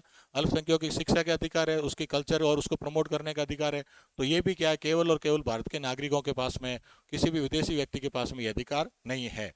नागरिक और विदेशी दोनों के लिए कौन कौन से अधिकार है? बाकी शेष अधिकार जो दोनों के लिए अधिकार जो निषेध के रूप में काम करते हैं, प्रोबिशन के रूप में काम करते हैं, वो अनुच्छेद 17 और 18 है। मतलब ये क्या 17 और 18 एक तो क्या करता है? अनटचेबिलिटी को रोकता है, और दूसरा आपके टाइटल्स को अबोलिश करता है। ये दोनों प्रोबिशन के रूप में काम करते हैं। कुछ आपके नकारात्मक है और कुछ आपके सकारात्मक। नकारात्मक का मतलब किसी काम को रोकते हैं, और सकारात्मक का मतलब क्या करते हैं? किसी काम को प्रमोट करते हैं। आर्टिकल 14 क्या करता है? इसमें वैसे नकारात्मक सकारात्मक दोनों ही है, विधि से ऊपर कोई नहीं है। 15 और 16 क्या करता है? डिस्क्रिमिनेशन नहीं होना चाहिए। ठीक है, आर्टिकल 18(1) क्या कहता है? टाइटल्स का अंत होना चाहिए। आर्टिकल 20, 22 और 28, 20 के अंदर क्या है? आपके वो दोहरी क्षति वगैरह की बात की गई है। 22 के अंदर क्या है? वो प्रिवेंटिव डिटेंशन की बात है, गिरफ्तारी का निषेध है। और आर्टिकल 28 की क्या बात की जाती है? 28 जो है वो क्या किया जाता है? किसी तरह का टैक्स जो है वो नहीं दिया जाएगा। सकारात्मक अभिव्यक्ति की क्या? 21A जो राइट टू एजुकेशन है। 25, 29 और 30A जो है वो पॉजिटिव एक्सप्रेशन यानी कि सकारात्मक अभिव्यक्ति के क्या है? मौलिक अधिकार हैं। राइट अगेंस्ट स्टेट और इंडिविजुअल, राज्य के विरुद्ध आपके पास में कौन कौन से अधिकार हैं और व्यक्ति के विरुद्ध कौन कौन से हैं? तो राज्य के विरुद्ध कौन कौन से? 14, 15, 16 और 18 ये राज्य के विरुद्ध हो गए। फिर 19, 20, 21, 22, 25, 26, 27, 28, 29, 30 ऑलमोस्ट सारे के सारे राज्यों के विरुद्ध है। राज्य और व्यक्ति दोनों के विरुद्ध कौन कौन से हैं? 15, 2, 17, 18, 18, 4, 23 और 24 ये सारे के सारे अपने को याद करना है। अब ये थोड़ा इंपॉर्टेंट है कि जब भी राष्ट्रीय आपातकाल लगता है तो क्या मौलिक अधिकारों को निलंबित किया जा सकता है? हमने सोर्सेज ऑफ कॉन्स्टिट्यूशन में पढ़ा था कि आपातकाल की स्थिति में मौलिक अधिकारों का जो आपको निलंबित किया जाता है वो कहाँ से लिया गया? आपके जर्मनी के संविधान से जो है वो लिया गया है। किसी भी कभी भी निलंबित नहीं किया जाएंगे। कौन कौन से? अनुच्छेद 21 और अनुच्छेद 22। अनुच्छेद 21 क्या कहता है? प्राण और देह की स्वतंत्रता का अधिकार। ठीक है। Life and liberty, life and liberty का जो फंडामेंटल राइट्स हो गया। और आर्टिकल 22 क्या हो गया? Preventive detention, right against detention. क्या हो गया? Right against detention. तो 21 और 22 तो आपके कभी भी खत्म नहीं होंगे। मतलब कि किसी को भी आप 21 और 22 के तहत चाहे कैसी भी इमरजेंसी हो, नहीं खत्म होगा। केवल युद्ध और बाहरी आक्रमण होता है, तो उस स्थिति में कौन कौन से आर्टिकल को निलंबित किया जा सकता है? अनुच्छेद 19 को। तो मतलब अनुच्छेद 19 तभी निलंबित होगा जब कोई युद्ध होता है, और बाकी सभी फंडामेंटल राइट्स को कभी भी निलंबित किया जा सकता है। ठीक है। तो इसी के साथ में जो अपने एक दो चीजें और टॉपिक रह जाती है। अब बात करते हैं मौलिक अधिकारों की प्रकृति। तो मौलिक अधिकारों की प्रकृति कैसे है? कुछ मौलिक अधिकार केवल नागरिकों को दिए गए हैं। मौलिक अधिकार कार्यपालिका और विधायिका दोनों की शक्तियों पर अंकुश लगाते हैं। मौलिक अधिकारों का उद्देश्य विधायी शक्ति पर निरपेक्ष प्रतिबंध लगाना है, जैसे कि अनुच्छेद 17 है। अधिकांश मौलिक अधिकार केवल राज्य के विरुद्ध है। केवल कुछ ही अधिकार जैसे अनुच्छेद 17 और 23 निजी व्यक्तियों के विरुद्ध है। अब ऐसे इसकी तरह की बहुत सारे कह सकते हैं फंडामेंटल राइट्स की प्रकृतियां हैं कि इनको जुडिशरी द्वारा प्रवर्तित किया जा सकता है, एनफोर्स किया जा सकता है। ठीक है। और मतलब कि डायरेक्ट आप सुप्रीम कोर्ट के अंदर भी जा सकते हो। सकारात्मक भी है, नकारात्मक भी है, देशी मतलब नागरिकों के लिए भी, विदेशी नागरिकों के लिए भी है। ठीक है। कुछ राज्यों के विरुद्ध है, राज्यों और व्यक्तियों दोनों के विरुद्ध है। तो इस प्रकार इसकी नेचर या प्रकृति के अंदर बहुत सारी बातें लिखी जा सकती है। अब ये दो तरह की प्रक्रिया है, एक तो विधि द्वारा स्थापित और दूसरी हो गया विधि के सम्यक प्रक्रिया। तो कुछ एक जो टर्म्स है उनके बारे में देखते हैं। एक तो हो गया विधि के द्वारा स्थापित प्रक्रिया और विधि के सम्यक प्रक्रिया। Process established by law and due process of law, ये आर्टिकल 21 के तहत है। प्रोसेस स्टेब्लिश्ड बाय लॉ का क्या मतलब है कि भारत के अंदर कोई भी लॉ बनाना है, कोई भी विधि बनानी है, तो उसकी एक प्रक्रिया है। क्या प्रक्रिया है? कि वो संसद के दोनों सदनों से पारित होनी चाहिए। जो पार्लियामेंट के दोनों सदन है, जैसे लोकसभा और राज्यसभा, उन दोनों से पारित होगी। और उसके बाद में वो राष्ट्रपति के साइन के पास के लिए जाएगी। मतलब प्रेसिडेंट ने साइन कर दिए तो वो क्या बन जाता है? लॉ बन जाता है। ठीक वैसे ही राज्यों की बात करें तो विधानसभा से पारित होगा और उसके बाद में क्या जाएगा? गवर्नर के पास साइन के लिए जाएगा। अगर यदि इस प्रोसेस के माध्यम से उस विधि की स्थापना की गई, मतलब उसको स्टेब्लिश किया गया है, इसका मतलब विधि क्या है? एकदम राइट है। विधि क्या रहने वाली? एकदम राइट रहेगी, क्योंकि विधि को ड्यू प्रोसेस के साथ में फॉलो करके बनाया गया है। इसका मतलब विधि में कोई कमी नहीं है। मेजोरिटी ने उसको पास कर दिया, इसका मतलब विधि सही है। ठीक है। तो ये तो क्या हो गया? आपके ड्यू प्रोसेस ऑफ लॉ हो गया। Sorry, process establish by law, मतलब कि विधि के द्वारा स्थापित की गई प्रक्रिया है, उसकी बात है। ठीक है। ये विधि के द्वारा स्थापित प्रक्रिया है। अनुच्छेद 21 केवल मनमानी प्रशासनिक कार्रवाई के खिलाफ उपलब्ध है। मतलब कि अगर यदि लेजिस्लेटिव बॉडी ने, विधानसभा ने, विधानमंडल ने किसी भी कानून, किसी भी विधि को बना दिया है, तो अब उसका उल्लंघन होगा। ऐसी कोई मतलब सॉरी बनानिया है तो उसके खिलाफ कोई प्रश्न नहीं उठाया जा सकता। मतलब विधायिका ने क्यों ऐसे कानून बनाए तो उससे हम प्रश्न नहीं पूछेंगे। लेकिन अगर यदि विधायिका ने कोई कानून बना दिया है और कार्यपालिका ने उसका अच्छे से जो है क्रियान्वयन नहीं किया, तो हम कार्यपालिका से क्वेश्चन पूछेंगे। ठीक है। तो मतलब प्रोसेस स्टेब्लिश्ड बाय लॉ का मतलब ये है कि अगर यदि जो प्रोसेस स्टेब्लिश करने की जो प्रोसेस है उसको प्रॉपर तरीके से फॉलो कर दिया गया है, इसका मतलब कोई भी लॉ है वो एकदम क्या है, कह सकते हैं कि वैलिड है, उसको अनकॉन्स्टिट्यूशनल घोषित नहीं किया जाएगा। ठीक है। इसमें दैहिक स्वतंत्रता का अर्थ केवल व्यक्ति और देह की स्वतंत्रता से शामिल है। जैसे अपने इसका नाम क्या लिखा गया? प्राण और दैहिक स्वतंत्रता की बात की गई है। तो personal liberty means only the liberty of person और द बॉडी। ठीक है। उसको अगर यदि उसको लिबर्टी मिली हुई है तो ही वो मान्य रहेगी। अब विधि के सम्यक प्रक्रिया क्या कहती है कि ये प्रशासनिक और विधायी दोनों तरह की जो मनमानी कार्रवाई है उनके खिलाफ है। तो अब क्या कहती है आपके ड्यू प्रोसेस ऑफ लॉ के तहत क्या है कि ऐसा कोई जरूरी नहीं है कि पूरी आपको जो प्रोसेस है उसके आधार पर लॉ को इस्टेब्लिश किया तो लॉ सत्य है। हम ये भी देखेंगे कि उस लॉ को इस्टेब्लिश करने के पीछे आपकी नीयत क्या थी। अगर यदि वो लॉ को इस्टेब्लिश करने के पीछे नीयत आपकी सही नहीं है तो उस लॉ को क्या माना जाएगा? असंवैधानिक या अनकॉन्स्टिट्यूशनल माना जाएगा। And article 21 is available against both arbitrary administrative and legislative action. मतलब कि चाहे वो प्रशासन हो चाहे विधायिका हो, उन्होंने मनमाने तरीके से कोई काम किया है तो दोनों के खिलाफ जो आर्टिकल 21 जो क्या करेगा? सुप्रीम कोर्ट को रिट जारी करने का अधिकार देता है। ठीक है। इसके तहत क्या किया गया कि केवल आपके व्यक्ति और देह की स्वतंत्रता नहीं, बहुत सारे अधिकार जो है वो किसके तहत शामिल है? विधि के समयक प्रक्रिया में जो है वो शामिल है। फिर आ गया सुप्रीम कोर्ट और हाई कोर्ट, इनका रिट जुरिस्डिक्शन में क्या फर्क है? तो सुप्रीम कोर्ट के लिए रिट केवल मूल अधिकारों के लिए ही लागू है। ठीक है। जबकि हाई कोर्ट क्या करेगा? मौलिक और विधिक दोनों अधिकारों को उल्लंघन के लिए क्या कर सकता है? रिट जारी कर सकता है। इसका व्यापक क्षेत्राधिकार है, जबकि उच्च न्यायालय का क्या है? संकीर्ण क्षेत्राधिकार है। ठीक है। मतलब टेरिटोरियल जुरिस्डिक्शन की बात करें तो सुप्रीम कोर्ट पूरे भारत में किसी भी व्यक्ति का मौलिक अधिकारों का उल्लंघन होगा तो रिट जारी करेगा, लेकिन हाईकोर्ट उस संबंधित राज्य के क्षेत्र में ही कर सकता है। सुप्रीम कोर्ट का रिट क्षेत्र का 32 आर्टिकल में और हाई कोर्ट का 226 में। अब आर्टिकल 26 अपने आप में क्या है, फंडामेंटल राइट है। आर्टिकल 22 क्या है आपके, 32 क्या है अपने आप में एक फंडामेंटल राइट है, इसलिए सुप्रीम कोर्ट जो है वो रिट को जारी करने से मना नहीं कर सकता। लेकिन आर्टिकल 226 है वो फंडामेंटल राइट्स नहीं है, मतलब कि उच्च न्यायालय हाईकोर्ट का विवेकाधीन शक्ति है, तो हाईकोर्ट जो है वो रिट जारी करने से क्या कर सकता है, मना कर सकता है। तो ये दोनों के जो रिट जुरिस्डिक्शन में उस दोनों के अंदर अंतर है। अब मार्शल लॉ और राष्ट्रीय आपातकाल क्या होता है? बेसिकली मार्शल लॉ का मतलब ये है कि कहीं पर भी, जैसे कोई भी एक क्षेत्र हो गया, जैसे राजस्थान के अंदर कोई एक क्षेत्र हो गया, जैसे अजमेर मान लो, ठीक है, अजमेर के अंदर लॉ एंड ऑर्डर की स्थिति खराब होगी। सरकार के 3 अंग होते हैं, कौन कौन से होते हैं? एक तो होगी आपके जुडिशरी यानी कि न्यायपालिका, कार्यपालिका, और तीसरा हो गया विधायिका। तीसरा कौन सा हो गया? विधायिका। ये 3 अंग होते हैं किसके? अपने किसी भी प्रशासन के। अगर यदि कहीं पर भी मार्शल लॉ लगता है तो ये तीनों के तीनों अंग खत्म हो जाएंगे, और तीनों के तीनों किसके अंडर आ जाएंगे? आपके जो सैन्य शक्तियां हैं, जो सैन्य आपके संगठन है, उसके पास में चले जाएंगे। सपोज आर्मी के पास चले गए। हमें पता है कि आर्मी के अलग से कोर्ट होता है, आर्मी के अलग से एग्जीक्यूटिव्स होते हैं, और आर्मी के अलग से लेजिस्लेशन होता है।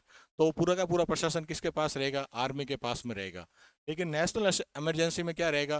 केवल और केवल जो कह सकते हैं कि जो कुछ पावर्स हैं वो ही जो है आपके खत्म होती है, बाकी सारी की सारी पावर एज इट इज जो है वो काम करती है। ये फंडामेंटल राइट्स को प्रभावित करता है। लेकिन जो नेशनल इमरजेंसी, फंडामेंटल राइट्स, केंद्र राज्य संबंध, राजस्व वितरण और विधायी शक्तियों सबको जो है वो आपके प्रभावित करता है। ये सरकारी और साधारण अदालतें निलंबित करता है, लेकिन आपातकाल के समय सारी अदालतें अपना काम चालू रखती है। कानून व्यवस्था को बनाए रखने के लिए होता है। इसके 3 कारण है: युद्ध, बाहरी आक्रमण या सशस्त्र विद्रोह। ये किसी विशेष क्षेत्र में लगाया जाता है। ये अगर युद्ध या बाहरी आक्रमण है तो राष्ट्रव्यापी लगाया जाएगा, अदरवाइज क्या रहेगा? विशेष क्षेत्र में लगाया जाएगा। जो मार्शल लॉ, उसका संविधान में कोई विशेष प्रावधान नहीं है, जबकि आपके राष्ट्रीय आपातकाल है उसको किसमें आपके मेंशन किया गया है? आपके भाग 18 के अंदर मेंशन किया गया है। अब बात करते हैं संविधान के मौलिक अधिकारों में संशोधन किया जा सकता है या नहीं। ठीक है, तो सबसे पहले बात करते हैं आर्टिकल 13। आर्टिकल 13 कहता है संसद किसी भी मौलिक अधिकार में कटौती नहीं कर सकती है। हमने सबसे पहले देखा कि मौलिक अधिकारों को कटौती करने की कोई भी कानून, उसको निरस्त करने का कोई भी कानून क्या रहेगा? असंवैधानिक रहेगा। वहीं भारत के संविधान का अनुच्छेद 368 कहता है कि संविधान संशोधन के किसी भी भाग में संशोधन कर सकती है। मतलब ये दोनों आपस में क्या हो गए? विरोधाभास। आर्टिकल 13 तो कहता है कि मूल अधिकारों में संशोधन नहीं कर सकते, कटौती नहीं कर सकते, और आर्टिकल 368 कहता है कि आप किसी भी भाग में संशोधन कर सकते हो।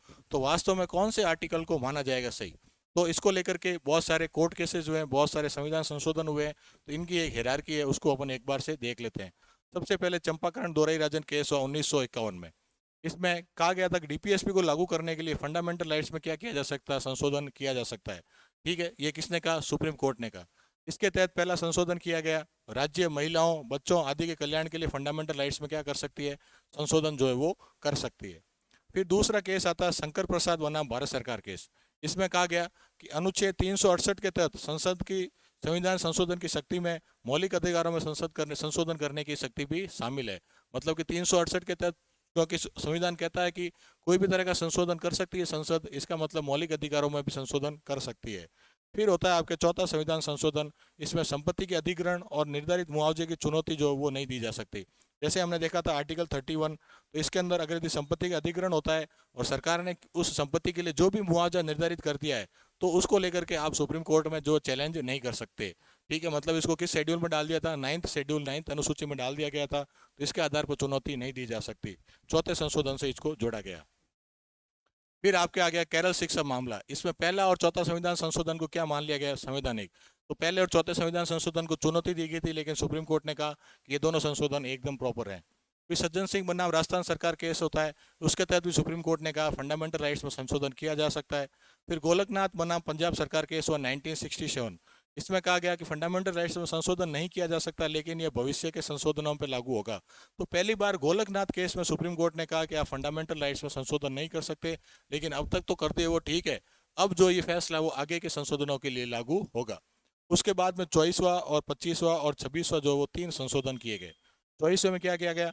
अनुच्छेद 13(4) फंडामेंटल को, जो फंडामेंटल राइट्स है उनको अनुच्छेद 368 के अनुसार संशोधित किया जा सकता है। और 368 में जोड़ दिया कि अगर यदि अनुच्छेद 302 13(2) के तहत अगर यदि संशोधन किया गया है तो 368 को बाध्य नहीं करेगा। मतलब कि दोनों के अंदर एक एक क्लोज जोड़ दिया। 13 में तो ये जोड़ दिया कि 368 के तहत मौलिक अधिकारों में संशोधन कर सकते हैं, और 368 में देख दिया कि भाई 13(2) के तहत संशोधन किया गया है तो संशोधन बाध्यकारी नहीं है। फिर आता है 25वां संशोधन। इसके तहत अनुच्छेद 31C देखा जोड़ा गया, जिसमें हमने अभी देखा उसको असंवैधानिक करार दिया गया। इसमें कहा गया कि 39B और 39C को लागू करने के लिए अगर यदि अनुच्छेद 14, 19 और 31 का उल्लंघन होता है तो उसके उल्लंघन नहीं माना जाएगा, और ऐसे संशोधनों की न्यायिक समीक्षा मतलब कि सुप्रीम कोर्ट में चुनौती भी नहीं दी जा सकती। फिर 26वां संशोधन होता है 1971 में। उसमें जो राजा महाराजा थे उनको प्रीवी पर्स दिए जाते थे, उन सबको समाप्त कर दिया गया। तो ये 3 बैक टू बैक संशोधन हुए, 24वां, 25वां और 26वां। 24 में कहा गया कि भाई संशोधन हम कर सकते हैं, इसके तहत 2 आर्टिकल ही जोड़ दिए सीधा, एक तो 13 में जोड़ दिया और एक 368 में। फिर 25वें में आर्टिकल 31C जोड़ दिया कि डीपीएसपी को लागू करने के लिए फंडामेंटल राइट्स को संशोधन करेंगे तो संशोधन नहीं माना जाएगा, और इसको सुप्रीम कोर्ट में जुडिशियल रिव्यू भी नहीं किया जा सकता। और आर्टिकल 26 के तहत क्या कर दिया गया था, प्रीवी पर्स को जो वो समाप्त कर दिया गया था। फिर आपके केशवानंद भारती जो है वो केस होता है, उसके तहत इन तीनों संशोधनों को चुनौती दी गई। तो 24वां, 25वां और 26वां संविधान संशोधन है, इसको क्या कर दिया गया था, संवैधानिक माना। लेकिन 31C का जो दूसरा भाग था जिसमें कहा गया कि ऐसे प्रावधानों को जुडिशियल रिव्यू नहीं किया जा सकता, उसको क्या कर दिया गया था, असंवैधानिक मान लिया। इसमें कहा गया कि संविधान के मूल ढांचे को प्रभावित किए बिना आप संविधान में किसी भी तरह का इवन मौलिक अधिकारों में भी संशोधन जो है वो कर सकते हैं। फिर 42वां संशोधन होता है, उसमें ऑफिस 31C जोड़ा गया कि डीपीएसपी को लागू करने के लिए अगर यदि 14, 19 और 31 का उल्लंघन होता है तो उसे उल्लंघन नहीं माना जाएगा। फिर अनुच्छेद 32A में जोड़ा गया कि सर्वोच्च न्यायालय को रिट याचिकाओं के दौरान राज्य कानूनों की वैधता पर विचार करने से क्या कर दिया गया है, रोक दिया गया है। फिर 43वां संविधान संशोधन होता है 1977 में, उसमें ऐड किया गया 32 को हटा दिया गया। फिर मिनर्वा मिल्स होता है, उसमें विस्तारित अनुच्छेद 31C को असंवैधानिक माना गया, और मूल ढांचे को संविधान संशोधन को जो वो नहीं कर सकते। तो कुल मिलाकर के अभी सार ये है कि भारत की संसद मौलिक अधिकार हो चाहे संविधान का और भी कोई भाग हो उसमें संशोधन कर सकता है। ठीक है, सबसे पहले गोलकनाथ मामले में कहा गया था फंडामेंटल राइट्स में संशोधन नहीं कर सकते। फिर केशवानंद भारती मामले में कहा गया कि संशोधन कर सकते हो लेकिन मौलिक ढांचे में आप जो है वो क्या है, जो अपना मूल ढांचा है, जो fundamental structure of the constitution है उसमें किसी तरह का बदलाव नहीं करेंगे। ठीक है, तो फंडामेंटल स्ट्रक्चर क्या है वो अपने इससे पहले की क्लास में देख ही चुके हैं। इसके साथ ही फंडामेंटल राइट्स कंप्लीट हुए हैं। थोड़ा तेजी से रिवीजन करवा रहे हैं, तो ये वैसे भी रिवीजन क्लास है, नोट्स आपके पास में है ही, नोट्स से तो गो थ्रू होते रहिए, जो भी फैक्ट्स हैं उनको अपने को क्या करना है, लर्न करना है। जो जो इंपॉर्टेंट चीज़ें आ रही है वो मैं क्लास में बता ही रहा हूँ। नेक्स्ट क्लास में हम डीपीएसपी, प्राइम मिनिस्टर, प्रेसिडेंट और वाइस प्रेसिडेंट के बारे में डिस्कस करेंगे। Thank you.